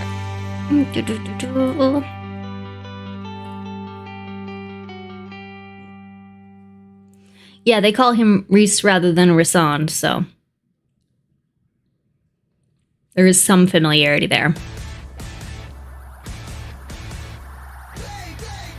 Ah, this is just Tamlin said. But Tamlin's daddy was a bad man, right? So, like, I don't care. He can be dead.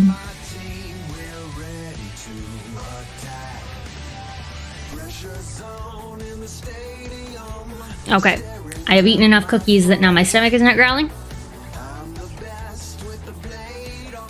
So I'm gonna switch the songs and get settled in. All the daddies are bad men. Daddies are bad. Bad daddies. Most daddies are bad men. Most daddies are bad men. Not all, but most.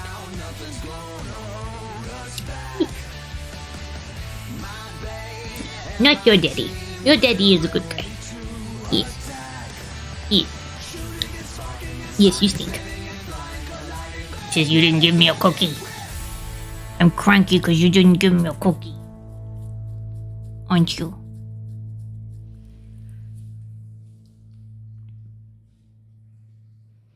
Ah, yes, cookies made you think Pop-Tarts. So yes. I am so glad that your daddy is a Feynman. Okay, Tricia, Feynman is good. Daddies are complicated. Oh, look, there she goes, sweet as honeydew. You swear that you have seen her face like she's deja vu. She's the image of the fruit you cannot take. Okay, switching. There we go.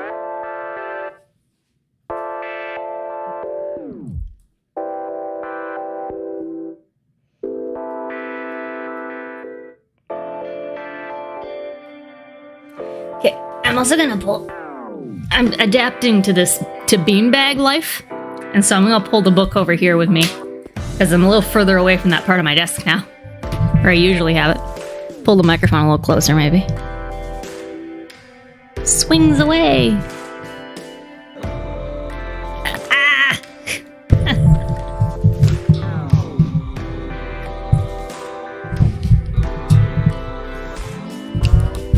Yeah, the last playlist was neat. I might go back to that one actually.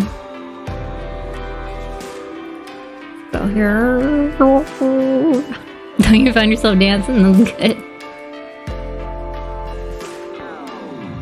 Because I try to mix it up, because I find like a fair few of these playlists that have relatively similar vibes tend to like have the same songs in them occasionally, and I'm like, I've heard that one 20 million times.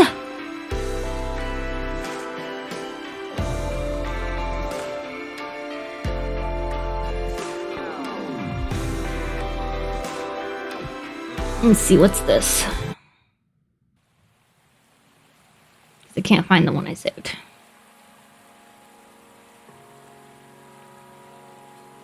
I don't know. I don't think this is it.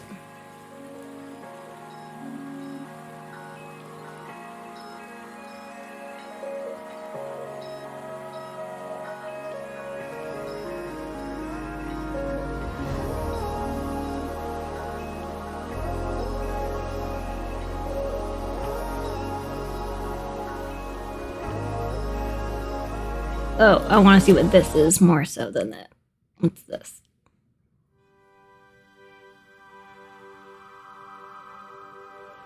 Okay, I'm having trouble finding the right thing. We're gonna go with this because I can't find that other playlist now, which sucks. Look, I like this service. I use Slip.Stream. I like it, but I don't love it yet. But they're very new and they're working on it, and I think they'll be good things. They gave me a sweater, so I will disclose that. They sent me a free sweater. Because I guess just by accident I signed up as one of their first customers. But, slip of a stream, it was the wrong size. I didn't complain because free sweater. But you sent me a real big sweater. I am a tiny woman.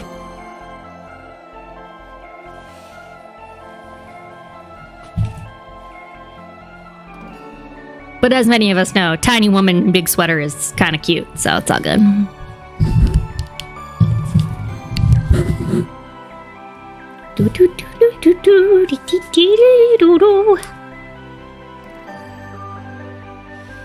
All right.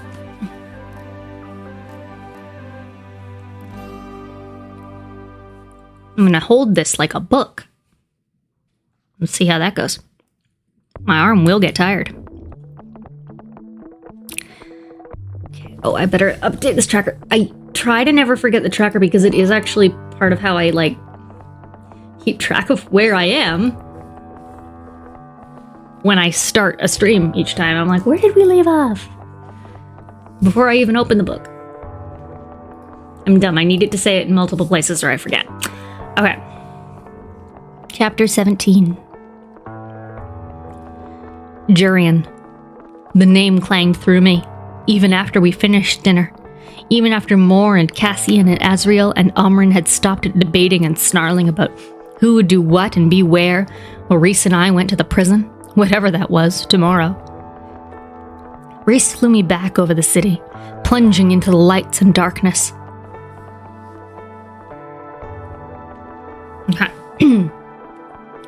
I quickly found I much preferred ascending, and couldn't bring myself to watch for too long without feeling my dinner rise up. Not fear, just some reaction of my body. That's called fear. We flew in silence, the whistling winter wind the only sound, despite his cocoon of warmth blocking it from freezing me entirely. Only when the music of the streets welcomed us did I peer into his face, his features unreadable as he focused on flying. Tonight, I felt you again, through the bond. Did I get past your shields? No, he said, scanning the cobblestone streets below.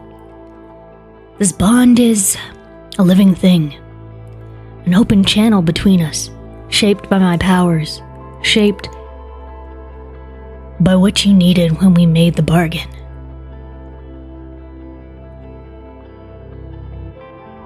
I needed not to be dead when I agreed. You needed not to be alone. Our eyes met. It was too dark to read whatever was in his gaze. I was the one who looked away first. I'm still learning how and why we can sometimes feel things the other doesn't want known. Oh, he said that, sorry. I'm still learning how and why we can sometimes feel things the other doesn't want known, he admitted. So I don't have an explanation for what you felt tonight. You needed not to be alone. But what about him? 50 years he'd been separated from his friends, his family. I said, you let Amarantha and the entire world think you rule.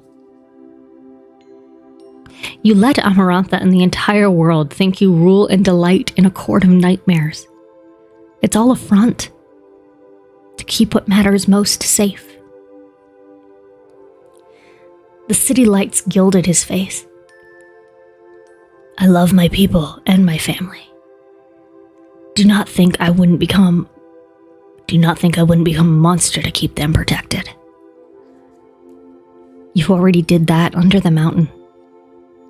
The words were out before I could stop them. The wind rustled his hair. And I suspect I'll have to do it again soon enough. What was the cost, I dared ask, of keeping this place secret and free? He shot straight down, wings beating to keep us smooth as we landed on the roof of the townhouse.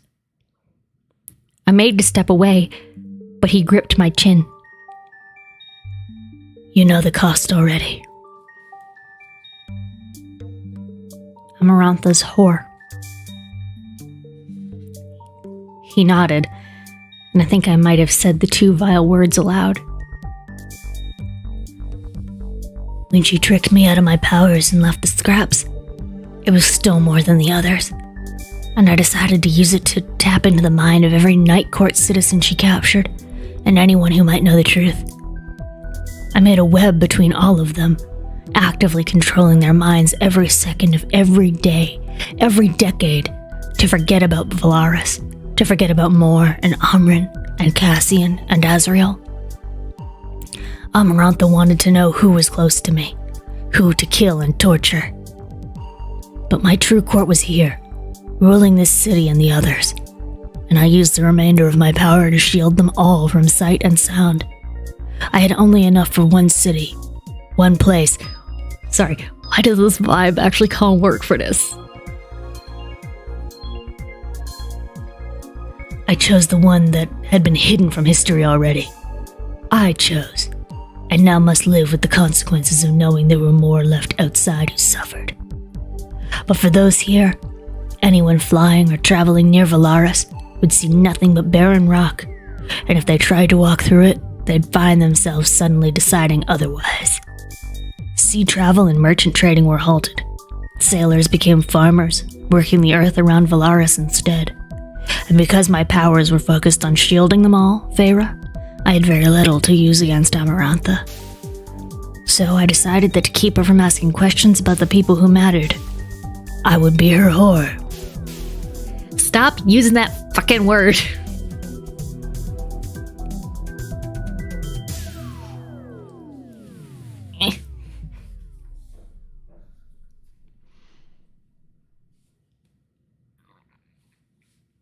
He'd done all of that, had done such horrible things, done everything for his people, his friends. And the only piece of himself that he'd hidden and managed to keep her from tainting, destroying, even if it meant 50 years trapped in a cage of rock. Those wings now flared wide. How many knew about those wings outside of Valaris or the Illyrian war camps? Or had he wiped all memory of them from Prythian long before Amarantha? Rhys released my chin, but as he lowered his hand, I gripped his wrist, feeling the solid strength. It's a shame, I said, the words nearly gobbled up by the sound of the city music, that others in Prythian don't know. A shame that you let them think the worst.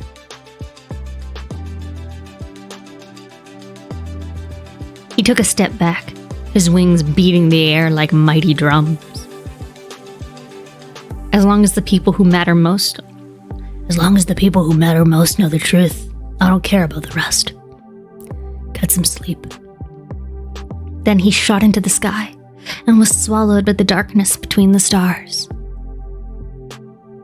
Oh. Right, Carla? It was like, it's pretty legit.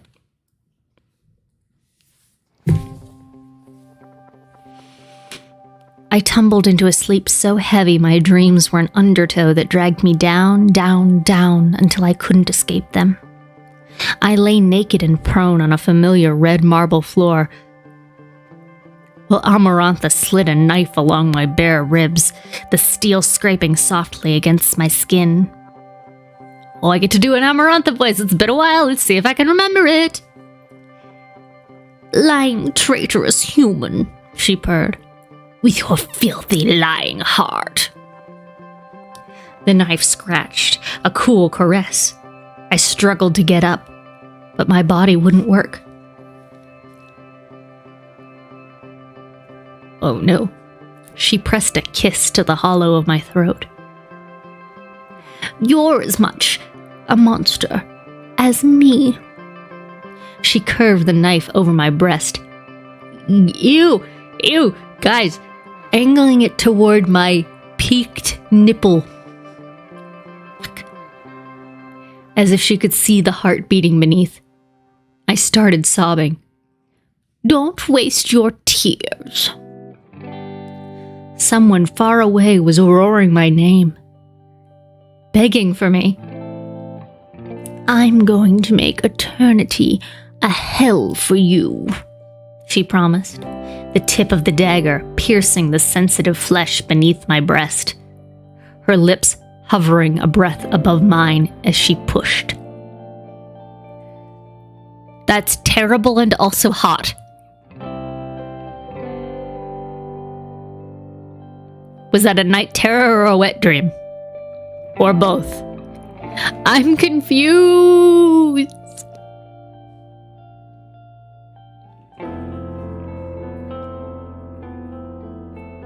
Hands. Feyre's brain is struggling. Yes. Wires are crossed. I'm confused. I don't know what's happening anymore. Confuso. Confuso.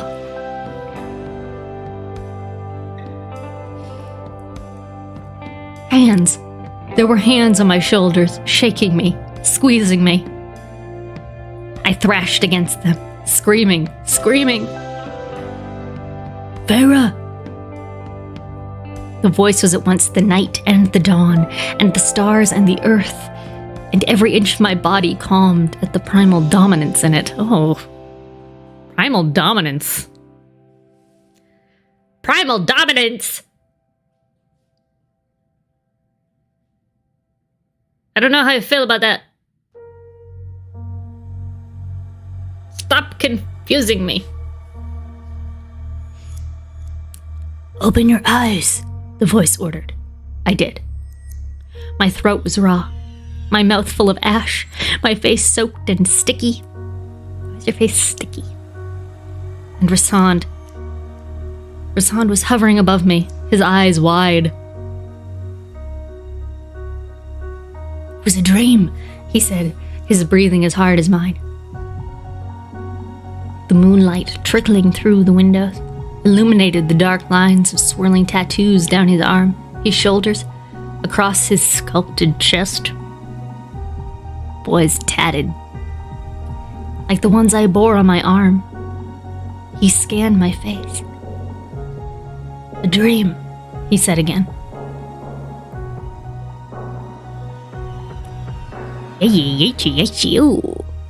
Hachimachi is right. Like I said before, I don't like him. I don't like him.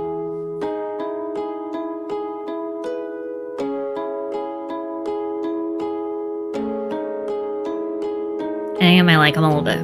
Okay. Moving on.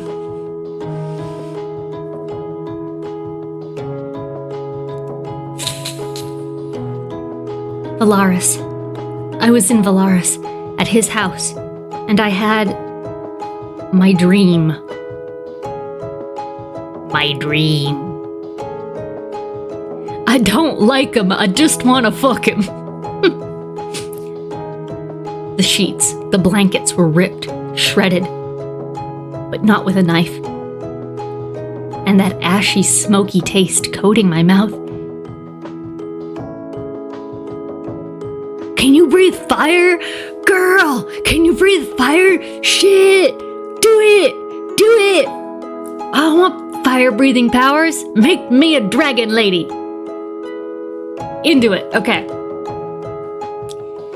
My hand was unnervingly steady as I lifted it to find my fingers ending in simmering embers.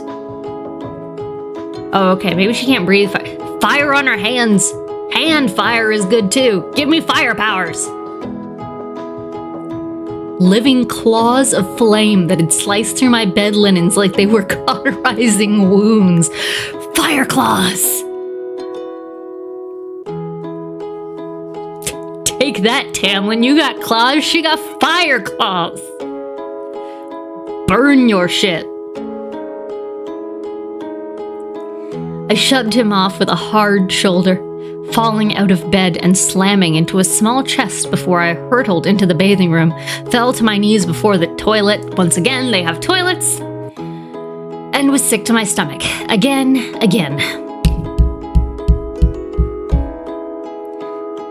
My fingertips hissed against the cool porcelain.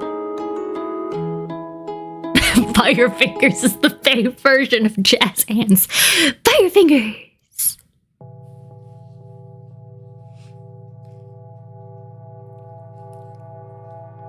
Large, warm hands pulled my hair back a moment later. Oh, he's holding her hair. Aw, cute. Isn't that cute, Mimi?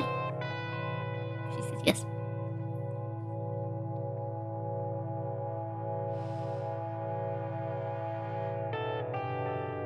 Sam never did it.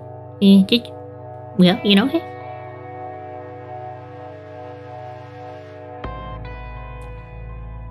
Breathe, Reese said. Imagine them winking out like candles, one by one. I heaved into the toilet again, shuddering as light and heat crested and rushed out of me, and savored the empty, cool dark that pooled in their wake. Just note, at least her bowels did not turn watery.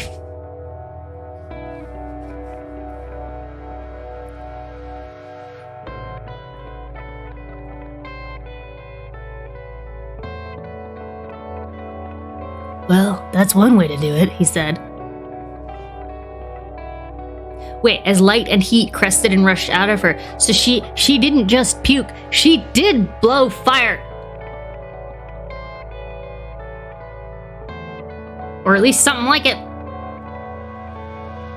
When I dared to look at my hands, braced on the bowl, the embers had been extinguished. Even that power in my veins, along my bones, slumbered once more. I have this dream, Reese said as I retched again, holding my hair. Dude, don't talk about your dreams while she's getting sick.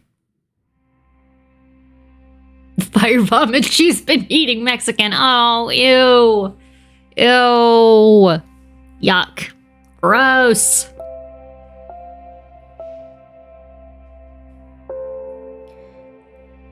Where it's not me stuck under her, but Cassian or Azrael. And she's pinned their wings to the bed with spikes. And there's nothing I can do to stop it. She's commanded me to watch. And I have no choice but to see how I failed them. I clung to the toilet, spitting once, and reached up to flush. See, they can flush in everything. I watched the water swirl away entirely before I twisted my head to look at him. His fingers were gentle but firm, where he'd fisted them into my hair. Fisted. You never failed them, I rasped. I did. Horrible things to ensure that. Those violet eyes near glowed in the dim light. So did I. My sweat clung like blood. The blood of those two fairies. I pivoted, barely turning in time. His other hand stroked long, soothing lines down the curve of my back. Oh. As over and over I yielded my dinner. Her bowels turned fiery. Good job, Jada. Yes. Yeah, fisted in my hair sounds weird. It sounds like it should be dirty.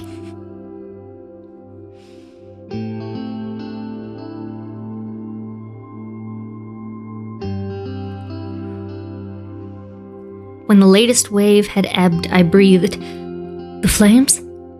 Autumn court. I couldn't muster a response. At some point, I leaned against the coolness of the nearby bathtub and closed my eyes. When I awoke, sun streamed through the windows, and I was in my bed, tucked in tightly to the fresh, clean sheets. Oh. But also, Autumn Court has fire powers!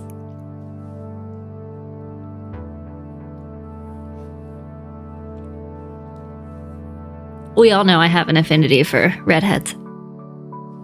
Being a fake one myself. Also, when I play D&D, I almost exclusively go for fire powers. I can't help it. It's just where I go. It's just my favorite. Burn it all down. It's this poor charred toilet.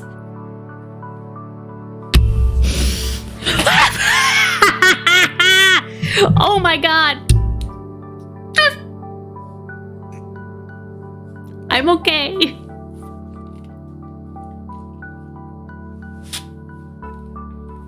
Oh. I'm sorry, Mimi. We gotta make an adjustment here.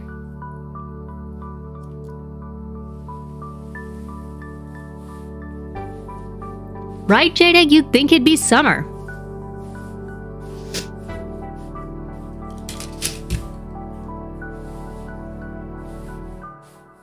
Okay, Mimi, can you move so that I can get in there? Or? I wish y'all could see her right now. She's just looking at me with the cutest face. Like, please don't move me. Please don't move me. I'm so comfy.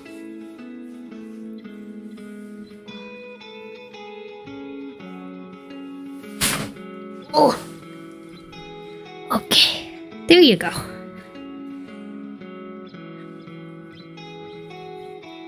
I feel like there aren't enough beans in this bean bag, and that may be the issue. More beans.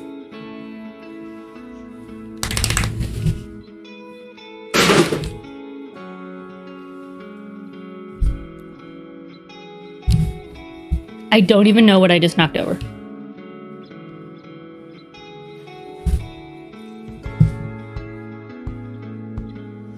Amy, we're just not gonna tell Daddy that I'm breaking everything, okay? It's a secret? It's a secret?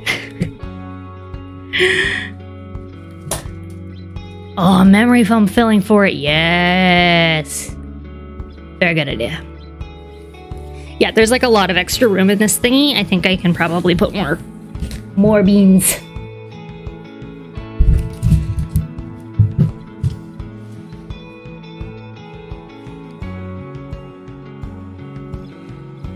Where's my book? Now that I am semi-upright again.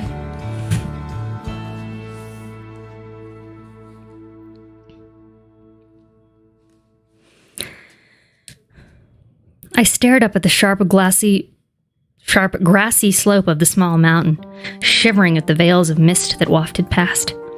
Behind us, the land swept away to brutal cliffs and a violent pewter sea.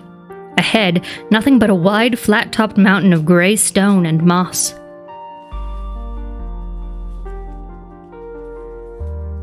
Set that up. Maybe there. Maybe that could stay there like that. Maybe. See?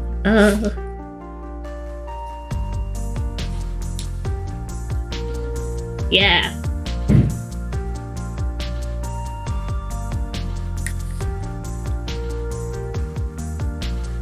Behind us, the land swept away to brutal cliffs and a violent pewter sea. Ahead, nothing but a wide, flat-topped mountain of gray stone and moss. Reese stood at my side, a double-edged sword sheathed down his spine, knives strapped to his legs, clothed in what I could only assume were Illyrian fighting leathers, based on what Cassian and Azrael had worn the night before. The dark pants were tight, the scale-like plates of leather worn and scarred, and sculpted to legs I hadn't noticed were quite that muscled.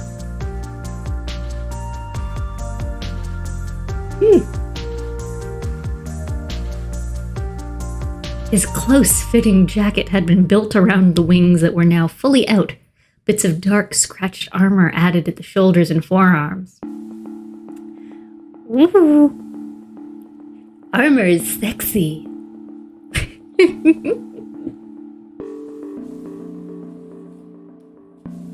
Okay.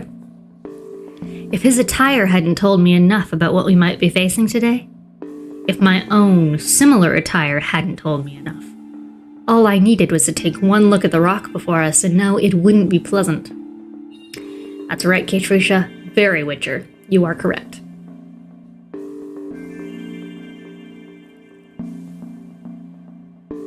I'd been so distracted in the study an hour ago by what Reese had been writing as he drafted a careful request to visit the summer court that I hadn't thought to ask what to expect here.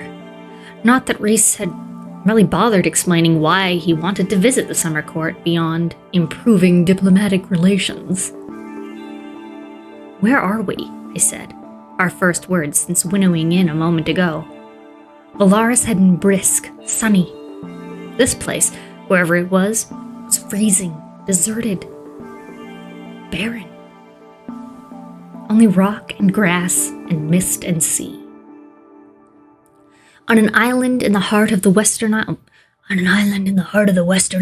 Rasan said, staring up at the mammoth mountain. "And that," he said, pointing to it, "is the prison." And that, he said, pointing to it. Not to anything more specific, to it. "Witcher, I hardly even know her." "Witcher, I damn near got her a well-paying job. Ah ha ha, Tricia." We made the same joke just as yours came up. Yup.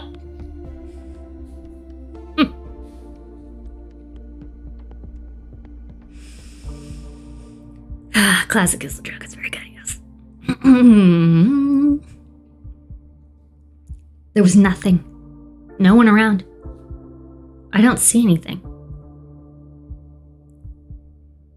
The rock is the prison, and inside it are the foulest, most dangerous creatures and criminals you can imagine. And Alcatraz means pelican.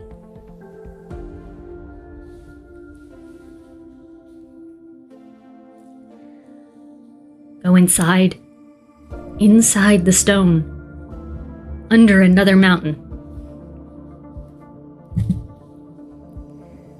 "This place," he said, "was made before High Lords existed. Before Prithian was Prithian. Some of the inmates remember those days. Remember a time when it was Moore's family, not mine, that ruled the north.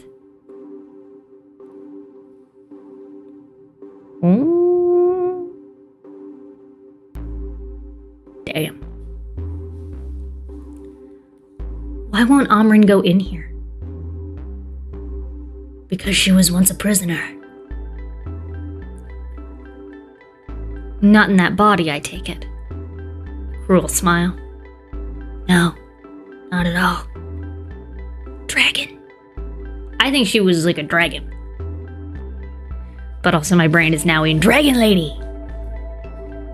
I like it. Oh, Moore's father is going to become a major character? Bad daddies. More bad daddies.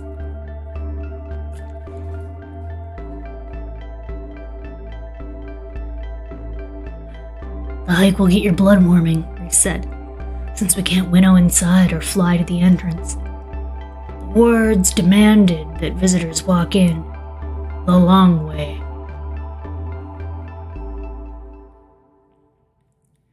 I didn't move. The word lodged in my throat. Go under the mountain. "It helps the panic," he said quietly, "to remind myself that I got out. That we all got out." Barely. I tried to breathe. I couldn't.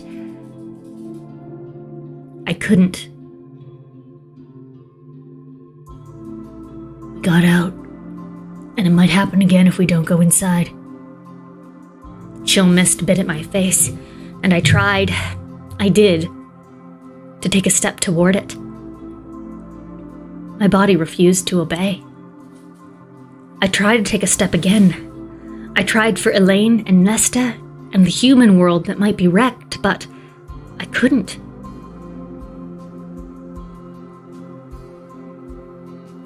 "Please," I whispered. I didn't care if it meant that I'd failed my first day of work. Rassand, as promised, didn't ask any questions as he gripped my hand and brought us back to the winter sun and rich colors of Valaris. I didn't get out of bed for the rest of the day.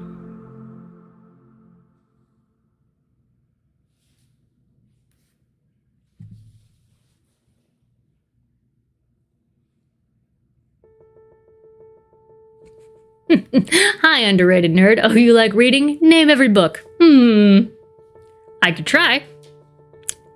But we'll be here a while. Don't recommend it.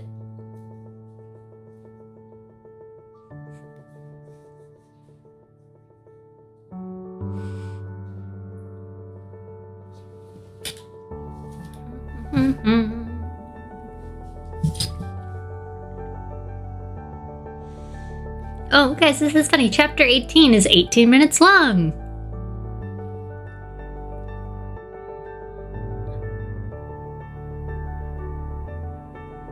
Okay, because we were supposed to go all the way up to 22 today.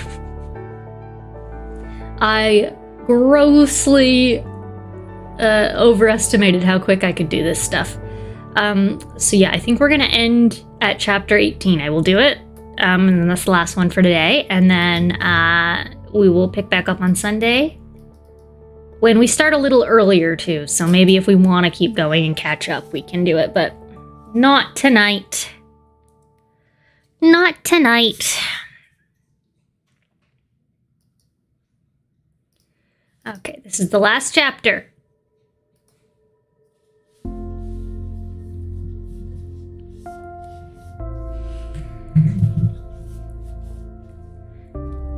Chapter 18. Okay. Amren was standing at the foot of my bed. I jolted back, slamming into the headboard, blinded by the morning light blazing in, fumbling for a weapon, anything to use. No wonder you're so thin if you vomit up your guts every night. She sniffed, her lip curling. You reek of it. The bedroom door was shut. Reese had said no one entered without his permission, but she chucked something onto the bed. A little gold amulet of pearl and cloudy blue stone. This got me out of the prison. Wear it in, and they can never keep you. I didn't touch the amulet. Allow me to make one thing clear, Amren said, raising both hands on the carved wooden footboard. I do not give that amulet lightly, but you may borrow it while you do what needs to be done, and return it to me when you're finished. If you keep it, I will find you, and results won't be pleasant. But it's yours to use in the prison. By the time my fingers brushed the cool metal and stone, she'd walked out the door. Reese hadn't been wrong about the fire drake comparison. Maybe she was a fire drake. Why don't readers have any extra time? They're booked. Ba-dum-ts. Like you, underrated nerd.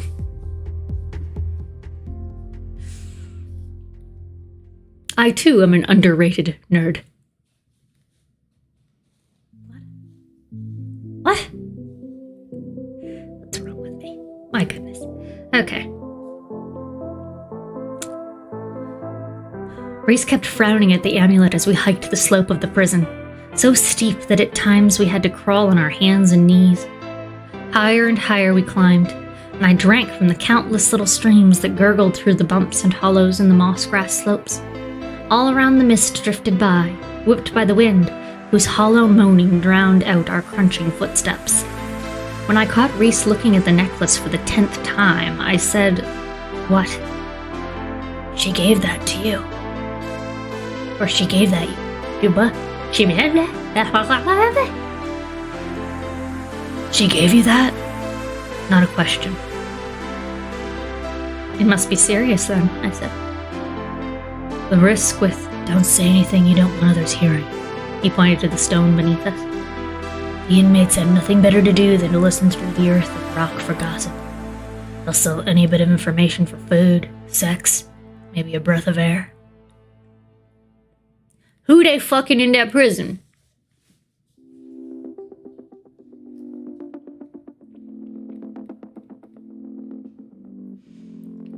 I could do this. I could master this fear. Amren had gotten out, and stayed out, and the amulet, it'd keep me free too. How and why? I'm sorry, I said. About yesterday. I'd stayed in bed for hours, unable to move or think.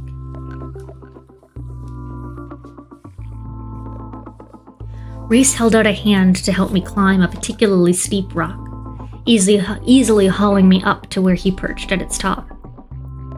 It had been so long, too long, since I'd been outdoors, using my body, relying on it. My breathing was ragged, even with my new immortality. You've got nothing to be sorry for, he said. You're here now. But enough of a coward that I never would have gone without that amulet. He added with a wink, I won't dock your pay. What's he paying her in? I don't remember that being discussed. Does she have a salary? Are we getting benefits? Excuse me, sir? Where are the employment laws? I want to see them right now and make sure you're following. Where's your HR department?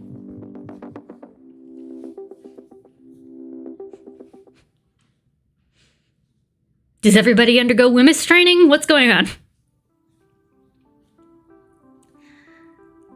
I was too winded to even scowl. We climbed until the upper face of the mountain became a wall before us. Nothing but grassy slopes sweeping behind, far below, to where they flowed to the restless gray sea. Reese drew the sword from his back in a swift movement. Don't look so surprised, he said. I've never seen you with a weapon. She wants to see his weapon. Ha ha ha ha.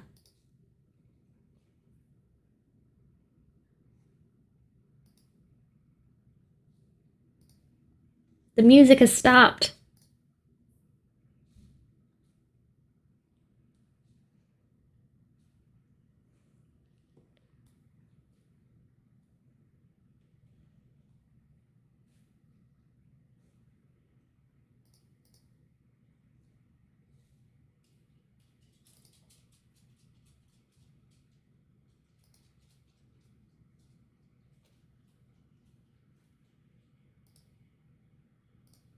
Come on.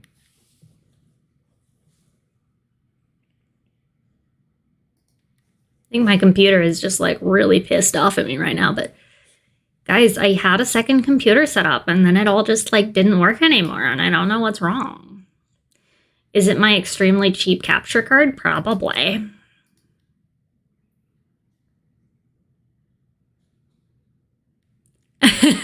Strange to see a sword on your back when I'm usually staring at the wind in your pants. Come on, computer.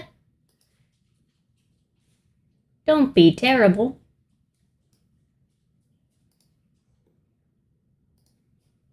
Do what you're made to do. Do an internet.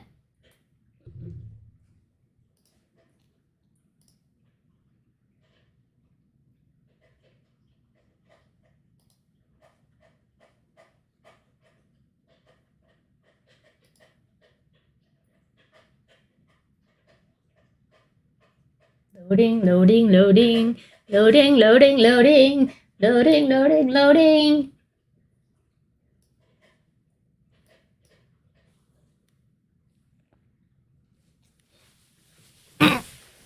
It's okay, I'm sinking down in this chair anyway.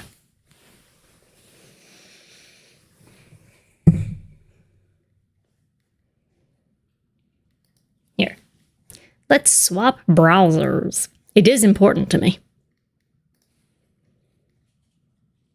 Just sit here listening to silence like an idiot.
There it is. There it is. Aye, back to it.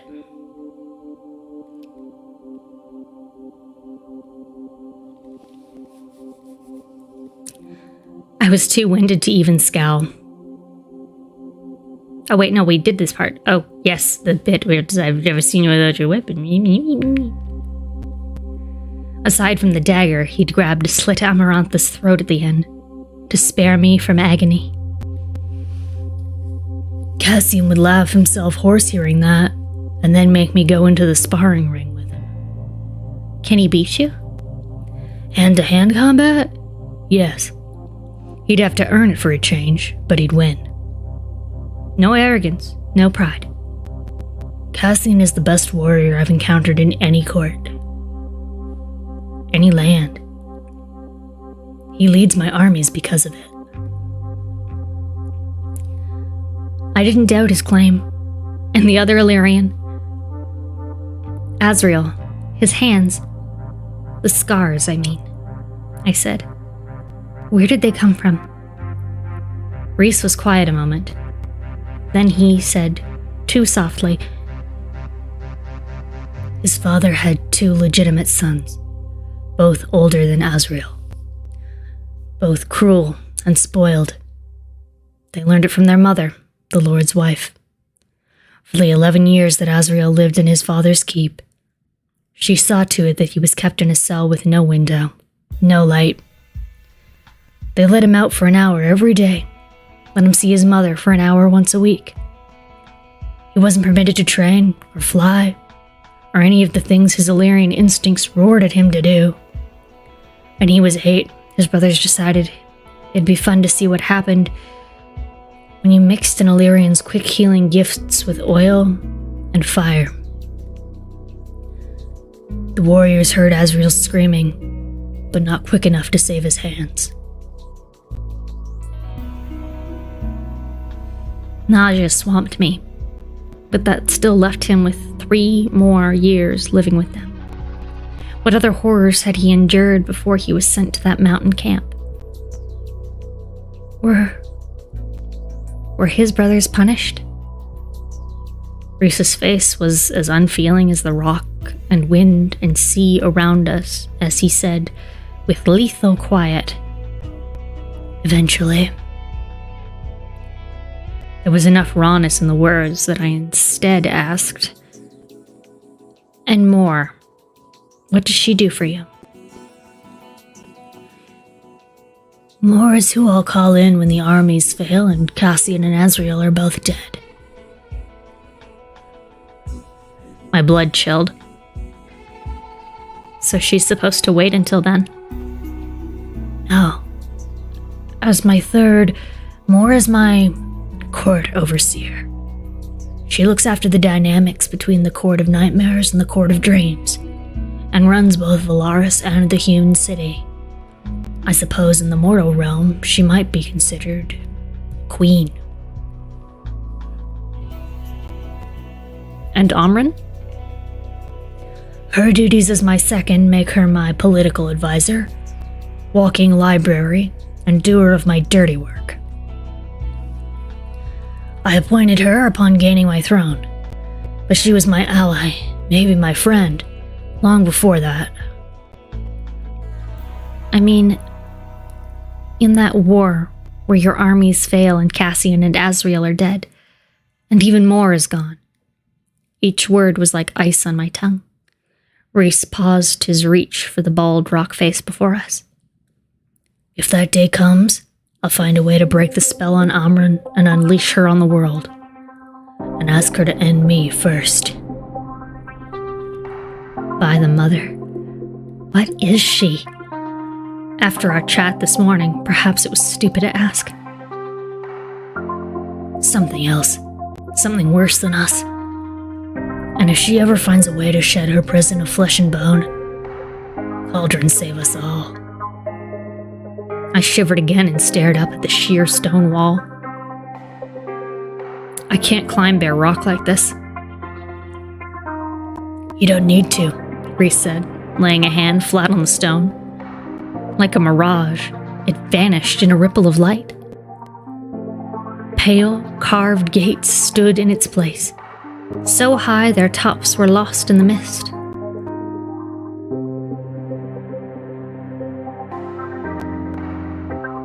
Gates of bone.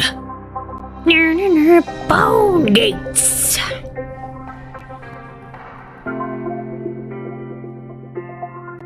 Yeah, I know, Jadek. She didn't pause to hear that. I guess maybe it's just because, like, he couched it as, like, it's an equivalent. I don't think that, like, she assumes more as, like, his wife or anything. Which I'm sure is all she would actually care about. You know?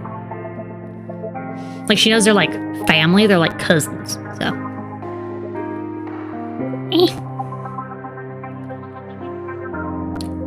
The bone gates. Bone gates! Swung open silently, revealing a cavern of black so inky I had never seen its like, even under the mountain. I gripped the amulet at my throat, the metal warm under my palm. Amren got out. I would walk out too. Reese put a warm hand on my back and guided me inside, 3 balls of moonlight bobbing before us. No. No, no, no, no, no. No, no, no, no, no, no, no, no, no. If this prison isn't called the Bone Zone, I'm gonna feel like they missed an opportunity. You are now entering the Bone Zone.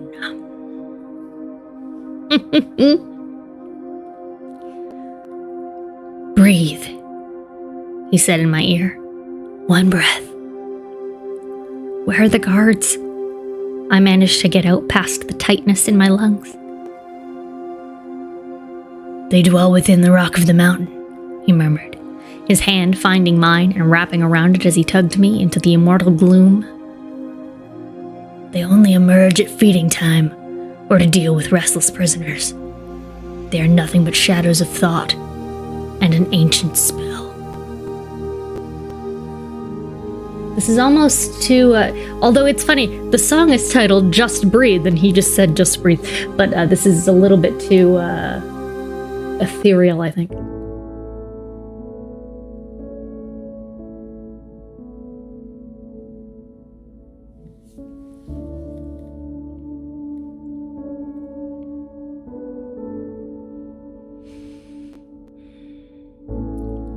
The small lights floating ahead, I tried not to look too long at the gray walls, especially that when they were so rough-hewn that the jagged bits could have been a nose, or a craggy brow, or a set of sneering lips.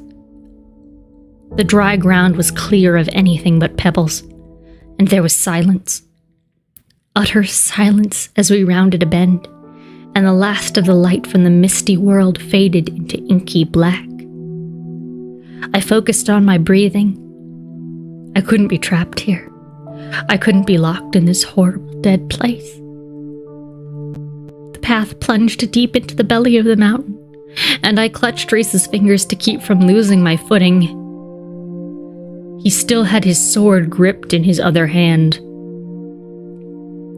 Do all the High Lords have access? My words were so soft, they were devoured by the dark. Even that thrumming power in my veins had vanished, burrowing somewhere in my bones. No. The prison is law unto itself. The island may be even an 8th court, but it falls under my jurisdiction, and my blood is keyed to the gates. Could you free the inmates? No. Once the sentence is given and a prisoner passes those gates, they belong to the prison. It will never let them out. I take sentencing people here very, very seriously. Have you ever? Yes. And now is not the time to speak of it. He squeezed my hand in emphasis. He wound down through the gloom. There were no doors, no lights, no sounds, not even a trickle of water. but I could feel them. I could feel them sleeping, pacing, running hands and claws over the other side of the walls. They were ancient and cruel in a way I had never known, not even with Amarantha. They were infinite and patient, and had learned the language of darkness, of stone. How long? I breathed. How long was she in here? I didn't dare say her name. Asriel looked once into archives in our oldest temples and libraries. All he found was a vague mention that she went in before Prythian was split into the courts, and emerged once they had been established. Her imprisonment predates our written word. I don't know how long she was in here. A few millennia seems like a fair guess. Horror roiled in my gut. You never asked? Why bother? She'll tell me when it's necessary. Where did she come from? The brooch he'd given her. Such a small gift for a monster who had once dwelled here. I don't know. Though there are legends that claim when the world was born there were rips in the fabric of the realms. That in the chaos of forming, creatures from other worlds could walk through one of those rips and enter another world. But the rips closed at will, and the creatures could become trapped with no way home. It was more horrifying than I could fathom. Both that monstrous had walked between worlds, and the terror of being trapped in another realm. You think she was one of them? I think that she is the only one of her kind, and there is no record of others ever having existed. Even the Suriel have numbers, however small, but she, and some of those in the prison, I think they came from somewhere else. And they have been looking for a way home for a long, long time. I was shivering beneath the fur-lined leather, my breath clouding in front of me. Down and down we went, and time lost its grip. It could have been hours or days, and we paused only when my useless, wasted body demanded water. Even while I drank, he didn't let go of my hand, as if the rock would swallow me up forever. I made sure those breaks were swift and rare. And still we went onward, deeper. Only the lights and his hand kept me from feeling as if I were about to free fall into darkness. For a heartbeat, the reek of my own dungeon cell cloyed in my nose, and the crunch of moldy hay tickled my cheek. Reese's hand tightened on my own. Just a bit farther. We must be near the bottom by now.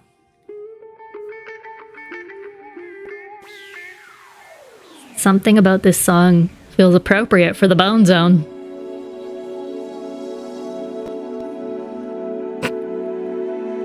Here we go. Past it. The bone carver. The bone carver! Is caged beneath the roots of the mountain. Who is he? What is he? He's a bone carver. You don't know? I'd only been briefed in what I was to say. Nothing of what to expect. No doubt to keep me from panicking too thoroughly. No one knows. He'll appear as he wants to appear. Shapeshifter? Yes and no. He'll appear to you as one thing, and I might be standing right beside you and see another. I tried not to start bleating like cattle.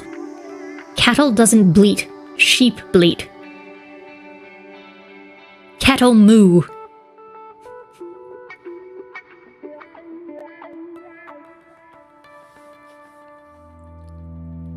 And the bone carving?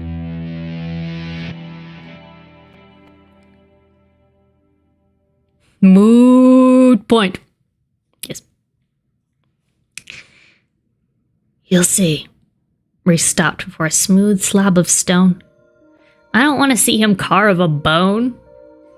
Like, carve a bone like with his boner. I don't know. That's not good. I'm sorry. Fuck. Not funny.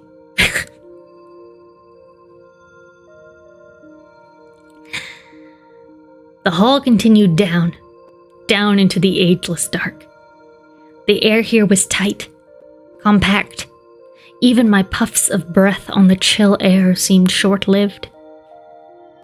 Rissand at last released my hand, only to lay his once more on the bare stone. It rippled beneath his palm, forming a door. Like the gates above, it was of ivory. Bone. And in its surface were etched countless images. Flora and fauna, seas and clouds, stars and moons, infants and skeletons, creatures fair and foul. It swung away. The cell was pitch black, hardly distinguishable from the hell, from the hall.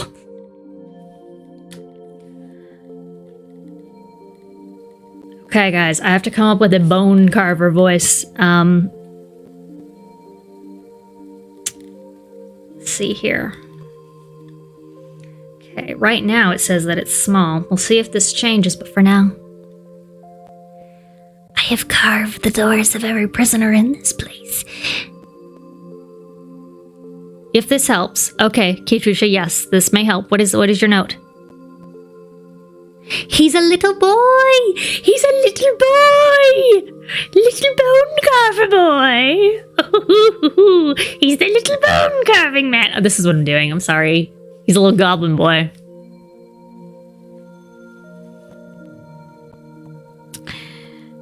I have carved all the doors for every prisoner in this place, said a small voice within, but my own remains my favorite. Yes, Carla the goblin.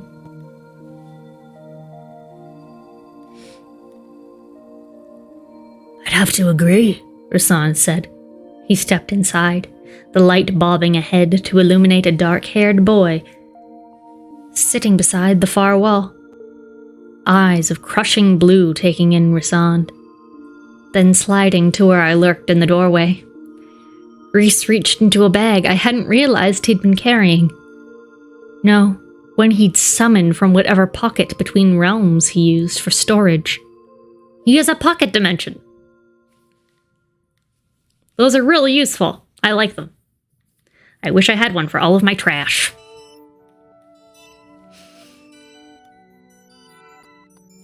He chucked an object toward the boy, who looked no more than 8. White gleamed as it clacked on the rough stone floor.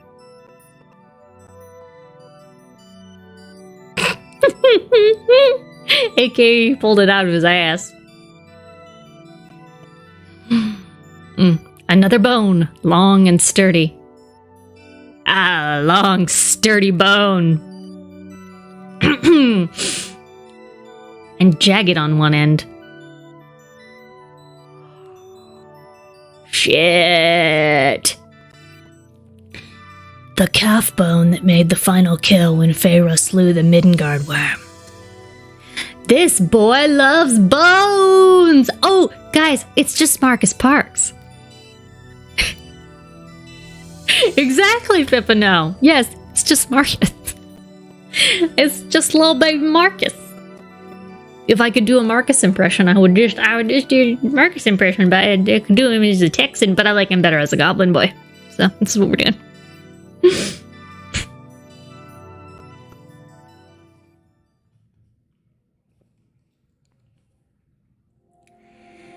But, by the way, so this is the bone that she killed the worm with. The bone that started it all. Oh, kind of like when Marcus goes into weird, but I guess so. Yeah. Great. My very blood stilled. There had been many bones that I'd laid in my trap. I hadn't noticed which had ended the worm, or thought anyone would. Gets the net ready, yeah? Come inside, was all the bone carver said. And there was no innocence, no kindness in that child's voice. Nope. He's not kind, he's insane.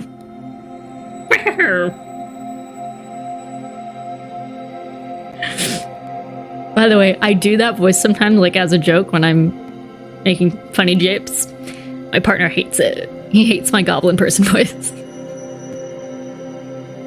When you've got a bone boy, you're probably always looking for cool bones to give him. Yeah! I'm sure Rasan was just looking at that pit at the time and he was thinking like, oh, those are some sweet bones for my bone boy. Gotta get my bone boy some bones, man.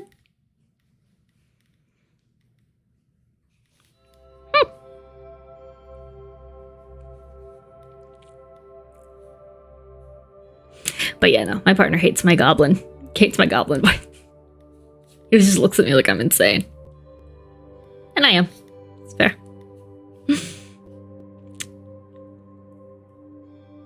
I took one step in and no more. It has been an age, the boy said, gobbling down the sight of me, since something new came into this world. Hello, I breathed. The boy's smile was a mockery of innocence. Are you frightened? You should be. Yes, I said. Never lie. That had been Reese's first command. The boy stood, but kept to the other side of the cell. Farah, he murmured, cocking his head. The orb of Phalite glazed the inky hair in silver. Farah, he said again, drawing out the syllables as if he could taste them. At last he straightened his head. Where did you go when you died?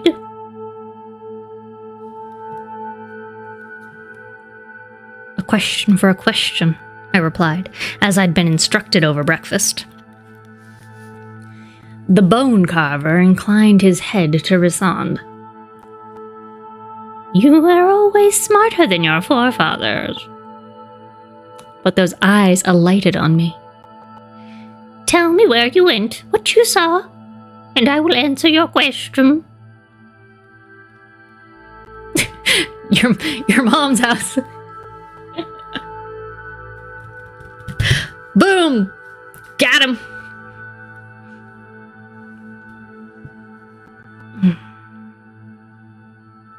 Reese gave me a subtle nod, but his eyes were wary, because what the boy had asked...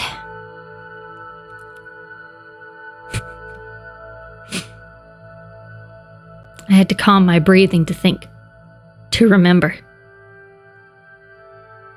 But there was blood and death and pain and screaming. And she was breaking me, killing me so slowly. And Reese was there, roaring in fury as I died, Tamlin begging for my life on his knees before her throne. But there was so much agony, and I wanted it to be over, wanted it all to stop. Reese had gone rigid while he monitored the bone carver, as if those memories were freely flowing past the mental shields I'd made sure were intact this morning. And I wondered if he thought I'd give up then and there. I bunched my hands into fists. I had lived. I had gotten out. I would get out today. I heard the crack, I said. Reese's head whipped toward me. I heard the crack when she broke my neck. It was in my ears, but also inside my skull. I was gone before I felt anything more than the first lash of pain. The bone carver's violet eyes seemed to glow brighter. And then it was dark. A different sort of dark than this place. But there was a thread, I said. A tether. And I yanked on it. And suddenly I could see. Not through my eyes, but but his, I said, inclining my head toward Reese.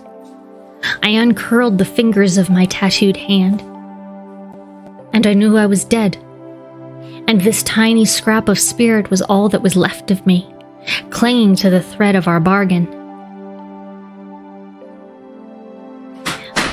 But was there anyone there? Were you seeing anything beyond? There was only that bond in the darkness. Rasan's face had gone pale, his mouth a tight line. And when I was made anew, FYI, made is spelled with a capital M, I said, I followed that bond back to me. I knew that home was on the other end of it. There was light then, like swimming up through sparkling wine. Were you afraid? You should be.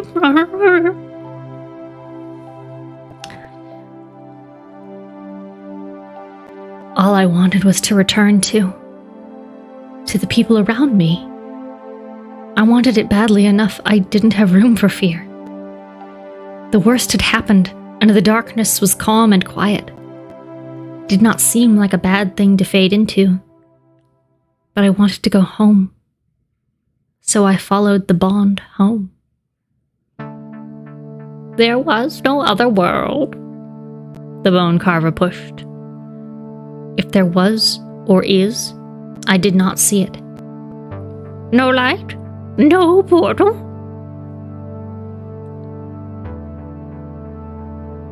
Where is it that you want to go? The question almost leaped off my tongue. It was only peace and darkness. Did you have a body? No. That's enough from you, Rasan purred, the sound like velvet over sharpest steel. You said a question for a question. Now you've asked. He did a tally on his fingers. 6. The bone carver leaned back against the wall and slid to a sitting position. It is a rare day when I meet someone who comes back from true death. Forgive me for wanting to peer behind the curtain. He waved a delicate hand in my direction. Ask it, girl.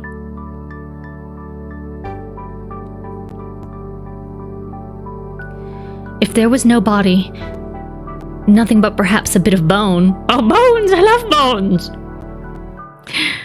I said as solidly as I could. Would there be a way to resurrect that person? To grow them a new body? Put their soul into it? I love bones!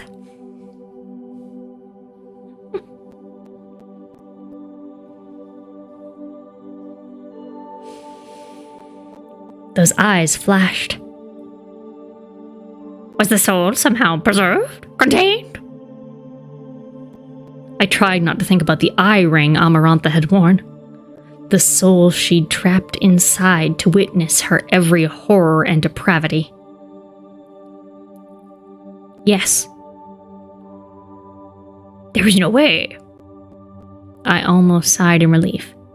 Unless... The boy bounced each finger off his thumb, his hand like some pale, twitchy insect. So he's just sitting there going like...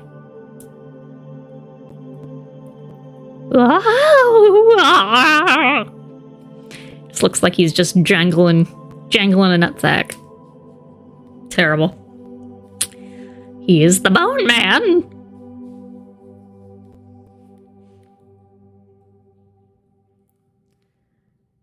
Long ago, before the high fae, before man, there was a cauldron. A cauldron! They say all the magic was contained inside it, that the world was born in it. But it fell into the wrong hands, and great and horrible things were done with it, and to it. things were forged with it. Such wicked things that the cauldron was eventually stolen back at great cost. Raise your hand if you immediately started doing it. Yes, absolutely, right away. It could not be destroyed, for it had made all things, made with a capital M. And if it were broken, then life would cease to be. So it was hidden and forgotten. Only with that cauldron could something that is dead be reforged like that. Rasan's face was again a mask of calm. Where did they hide it? Made by the cauldron. Yes. Just like made in China. It's just a nice sticker they slap on everything.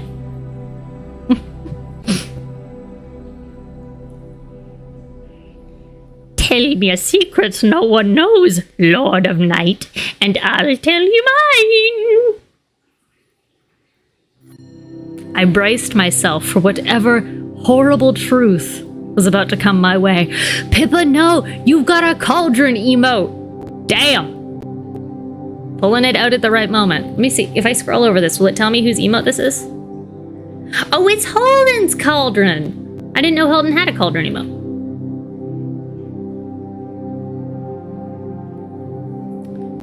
Shows how much I pay attention.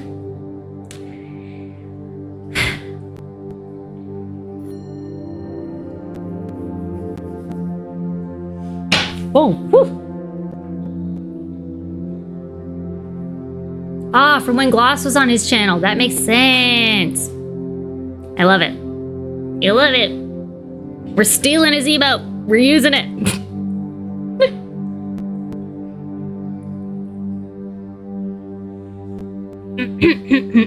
Okay.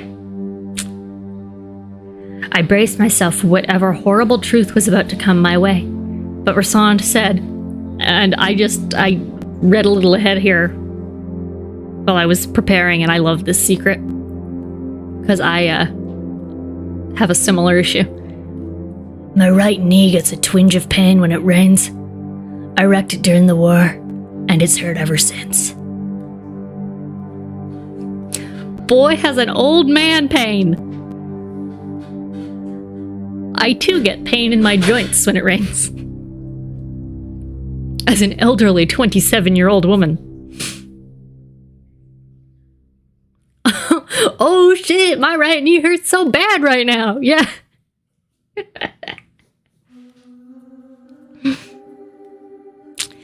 The bone carver let out a harsh laugh, even as I gaped at Reese. Gaped. You always were my favorite, he said, giving a smile I would never for a moment think was childlike. Very well. The cauldron was hidden at the bottom of a frozen lake in Lapland. Reese began to turn from me.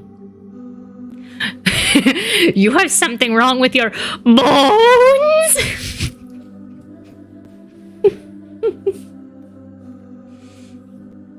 He has ruined the word gaped, Katrisha. You're right.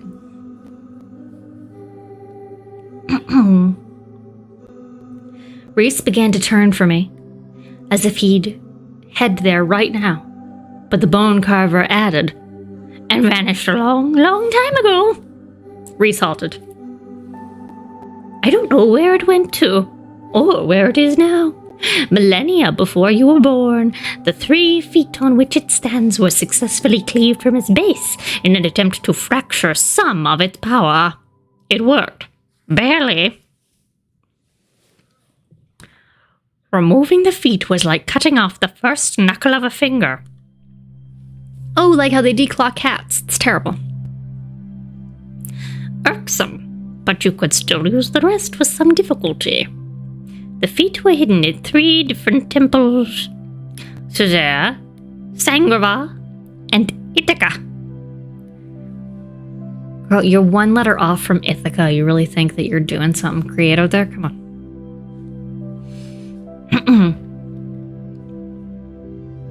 If they have gone missing, it is likely the cauldron is active once more.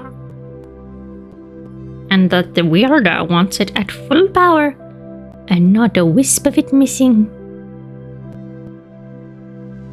That was why the temples had been ransacked, to get the feet on which the cauldron stood and restore it to its full power.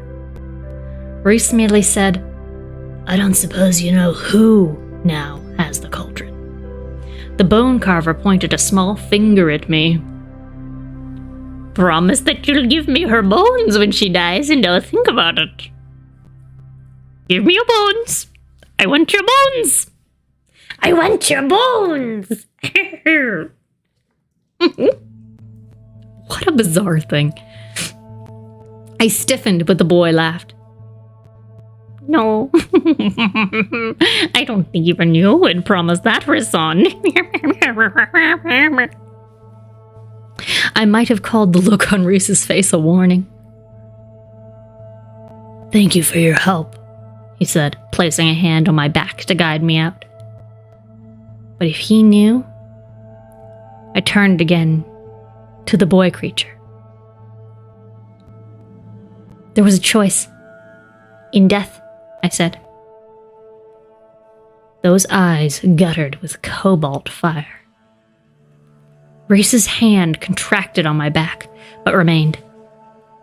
Warm, steady, and I wondered if the touch was more to reassure him than it was there, still breathing.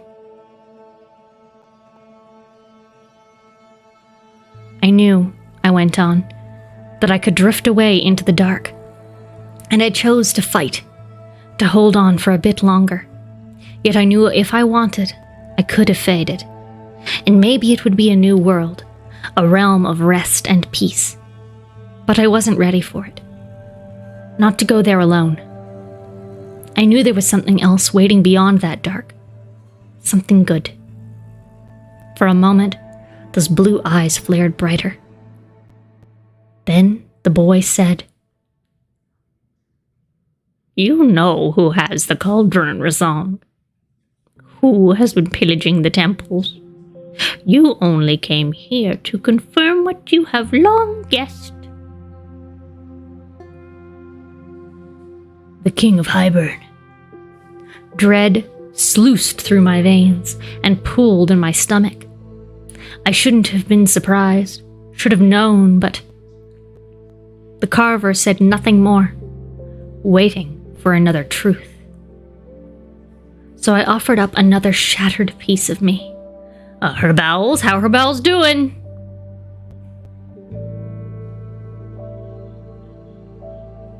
When Amarantha made me kill those two fairies, if the third hadn't been Tamlin, I would have put the dagger in my own heart at the end.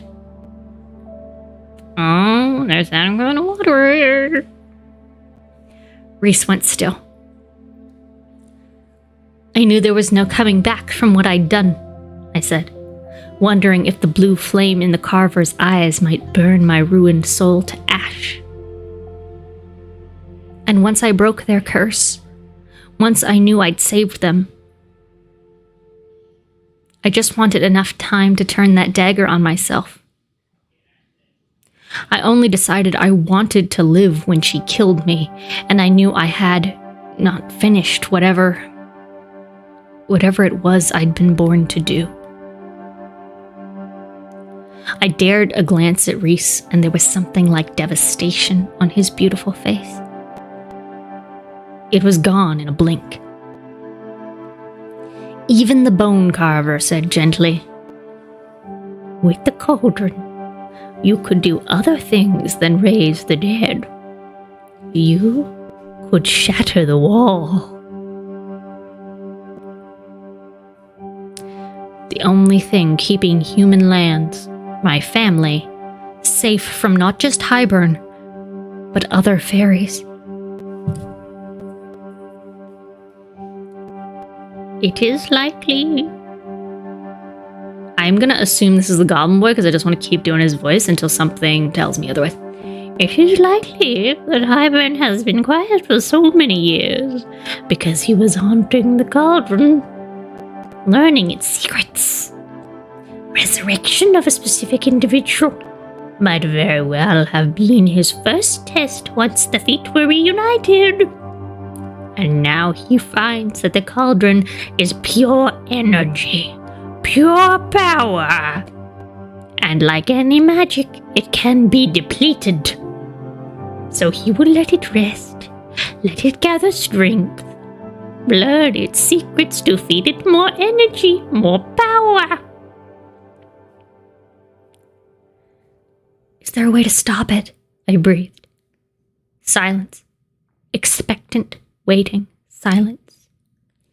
Reese's voice was hoarse as he said, "Don't offer him one more." Yeah, don't offer him one more. When the cauldron was made, the carver interrupted, its dark maker used the last of the molten ore to forge a book. The Book of Breathings. The Book of Breathings. In it, written between the carved words, are the spells to negate the cauldron's power, or control it wholly. But after the war, it was split into 2 pieces. One went to the Fae, one to the 6 human queens. It was part of the treaty, purely symbolic, as the cauldron had been lost for millennia and considered a mere myth. The book was believed harmless, because like calls to like. Oh, see, it is homeopathy. They believe in that. Fuck. And only that which made can speak those spells and summon its power. No creature born of the earth may wield it. And 8 for the dwarf lords, yes.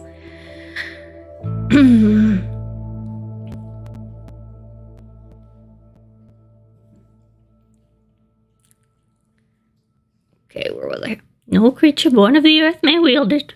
So the high lords and humans dismissed it as little more than a historical heirloom.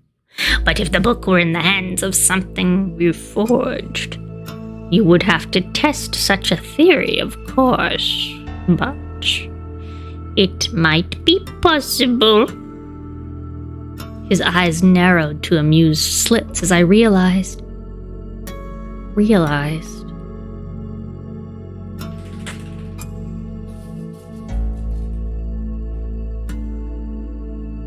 So now the High Lord of Summer possesses our piece, and the reigning mortal queens have the other, entombed in their shining palace by the sea. Prithian's half is guarded, protected with blood spells, keyed to summer itself. The one belonging to the mortal queens, they were crafty when they received their gift. They used our own kind to spell the book, to bind it, so that if it were ever stolen, if, let's say, a high lord were to winnow into their castle to steal it, the book would melt into ore and be lost. It must be freely given by a mortal queen, with no trickery, no magic involved. Such clever, lovely creatures, humans. The carver seemed lost in ancient memory, then shook his head. Reunite both halves of the Book of Breathings, and you will be able to nullify the powers of the cauldron. Hopefully, before it returns to full strength and shatters that wall. Feel like I'm given a little bit of Blonzo energy and I'm concerned. I didn't bother saying thank you. Oh my gosh. Guys. Mimi had a bath and she's wearing her little robe. Hi. You're so cute. But she's already popped an arm out because she's a Chewini and they do that.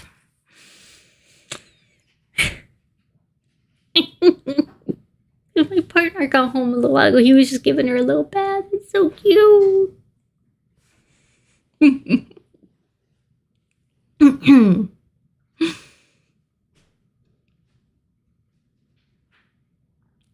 didn't bother saying thank you. Not with the information he'd told us. Not when I'd been forced to say those things, and could still feel Reese's lingering attention. As if he'd suspected, but never believed just how badly I'd broken in that moment with Amarantha. We turned away, his hand sliding from my back to grip my hand. The touch was light, gentle, and I suddenly had no strength to even grip it back. The carver picked up the bone Rassand had brought him and weighed it in those child's hands. I shall carve your death in here, Farah. Up and up into the darkness we walked, through the sleeping stone and the monsters who dwelled within it. At last I said to Reese, "What did you see?" You first. A boy, around 8, dark-haired and blue-eyed. Reese shuddered, the most human gesture I'd seen him make. "What did you see?" I pushed. Jurian, Reese said. He appeared exactly as Jurian looked the last time I saw him, facing Amarantha when they fought to the death. I didn't want to learn how the bone carver knew who we'd come to ask about.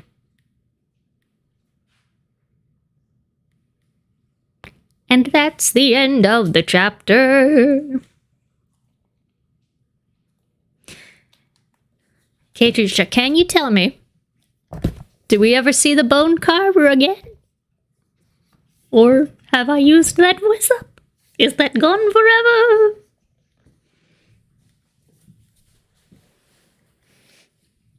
We will. Lovely. I love bones! I love it. I loved it. It was great. What an intense what an intense read today, guys. We went nice and long, and we still didn't reach where we wanted to be. So we will try to catch up on Sunday. But for now, I'm going to let y'all go. This is just a reminder for my folks who catch up on the VODs that you should definitely follow if you don't follow already, so that you don't miss us when we're live. And maybe consider tossing me a sub if you can. There are lots of really cute emotes and fun things that we do, and it's always super appreciated. Today was particularly fun, and I'm going to continue to keep working on that for you.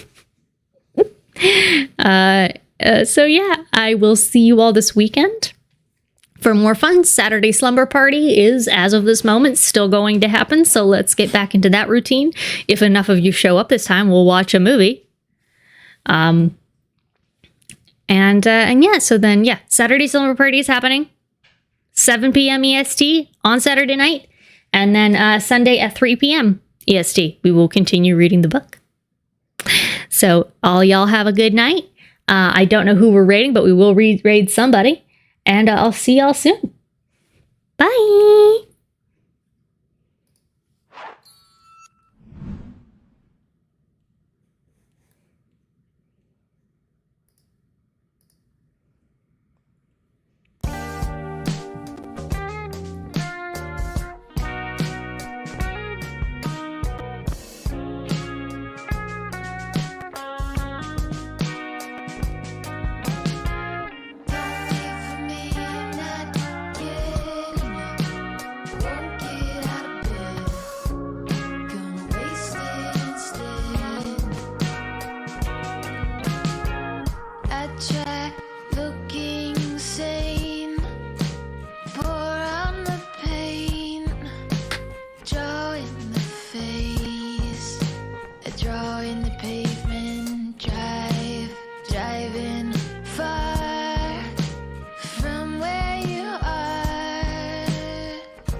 pretend you're raving. I don't understand why.